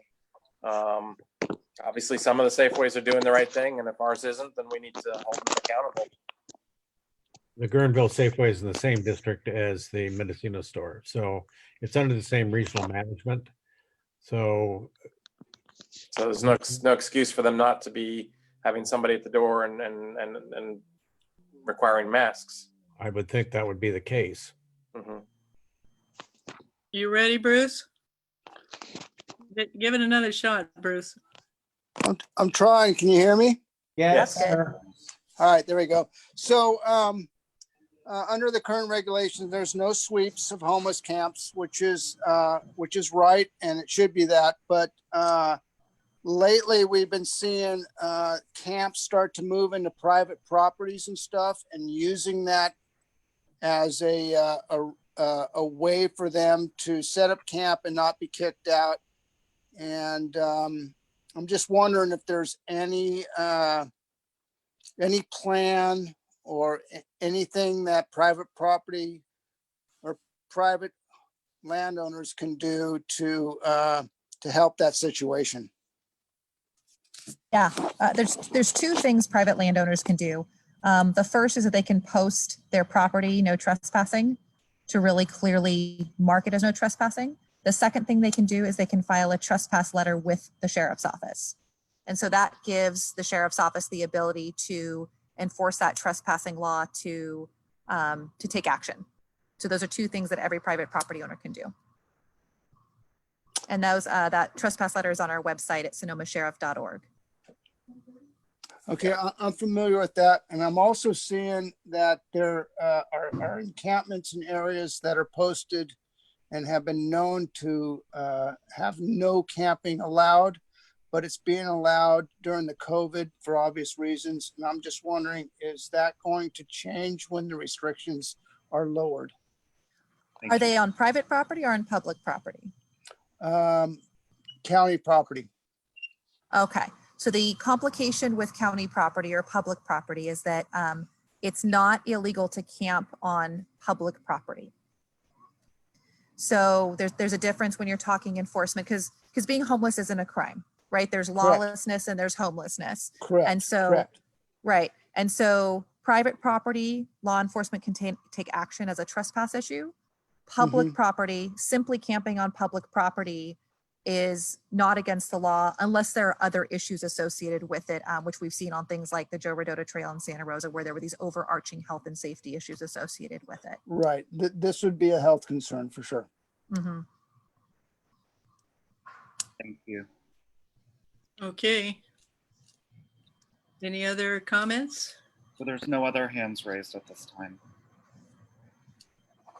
This is pretty much just a public process to discuss the problem. I don't believe there's any motion or any action to take unless the board believes there's something to do. Again, Jordan? No, sorry. Oh, okay. Just changing the view. Okay. Okay, so then I'm going to move on. And we have no proclamations. In board reports, Claudia was going to read her or tell us about her document. Sure. Thanks, Misty. Let me pull up. So the update was just on the flood mitigation funds, and Linda did touch on it a little bit earlier. And so this is just kind of a deeper dive into those updates for the public. So if I can pull it up properly. Okay, so if you all remember, the last time we kind of discussed the flood mitigation funds was back at our February meeting when we were still meeting in person. And after we passed the recommendations for Supervisor Hopkins, the ad hoc was dissolved. But we reactivated this ad hoc in order to be able to continue the conversation with Supervisor Hopkins as she requested, and really in order to sort of flesh out how these funds are going to be distributed. She mentioned a little bit too, there's likely going to be a sort of grant application process that groups who are interested in receiving a portion of the flood mitigation funds will need to complete. And we will be sure to reach out to all of the groups who submitted their ideas during our original outreach to let them know how to formally apply for those funds. And we will be sharing the opening of the application with the larger community. The applications are still going to be evaluated based on their relevance to the 4 priority areas that Supervisor Hopkins and the committee had defined back in January. So those are 1, improved communications during floods and disasters; 2, fire department and first responder needs; 3, economic resiliency of the Lower Russian River area; and 4, water runoff and pavement mitigation for roads. But just to be absolutely clear, Supervisor Hopkins will be the one responsible for ultimately making the call on how these funds are going to be distributed, not the MAC Council. However, the community recommendations that we had provided her earlier really helped inform her of some of those potential projects and efforts that the funds could be put towards.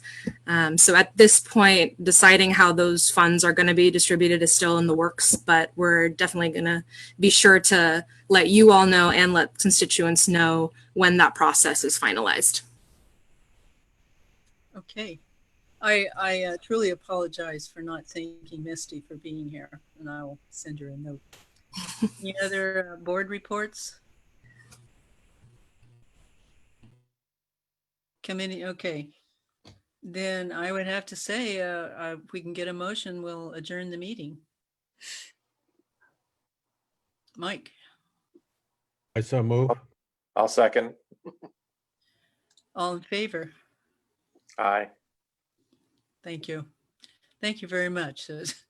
That's getting tougher as I go along here. And thank you, Linda, for being here and spending time with us. And Leo and James and Elise. Thank you very much. Thank you, Chairwoman. Great meeting. Thanks. A little rough, but we'll get better. Okay, I'm leaving. We got some things done. Yay. Yay. Now it's a little rough and tumble compared to, it's been an interesting experience, and we'll get it better. Thank you very much. Thanks to staff for the report. It was so nice and easy to find things. Bye, everyone. Bye. Bye. Good night. Go ahead and end Good night.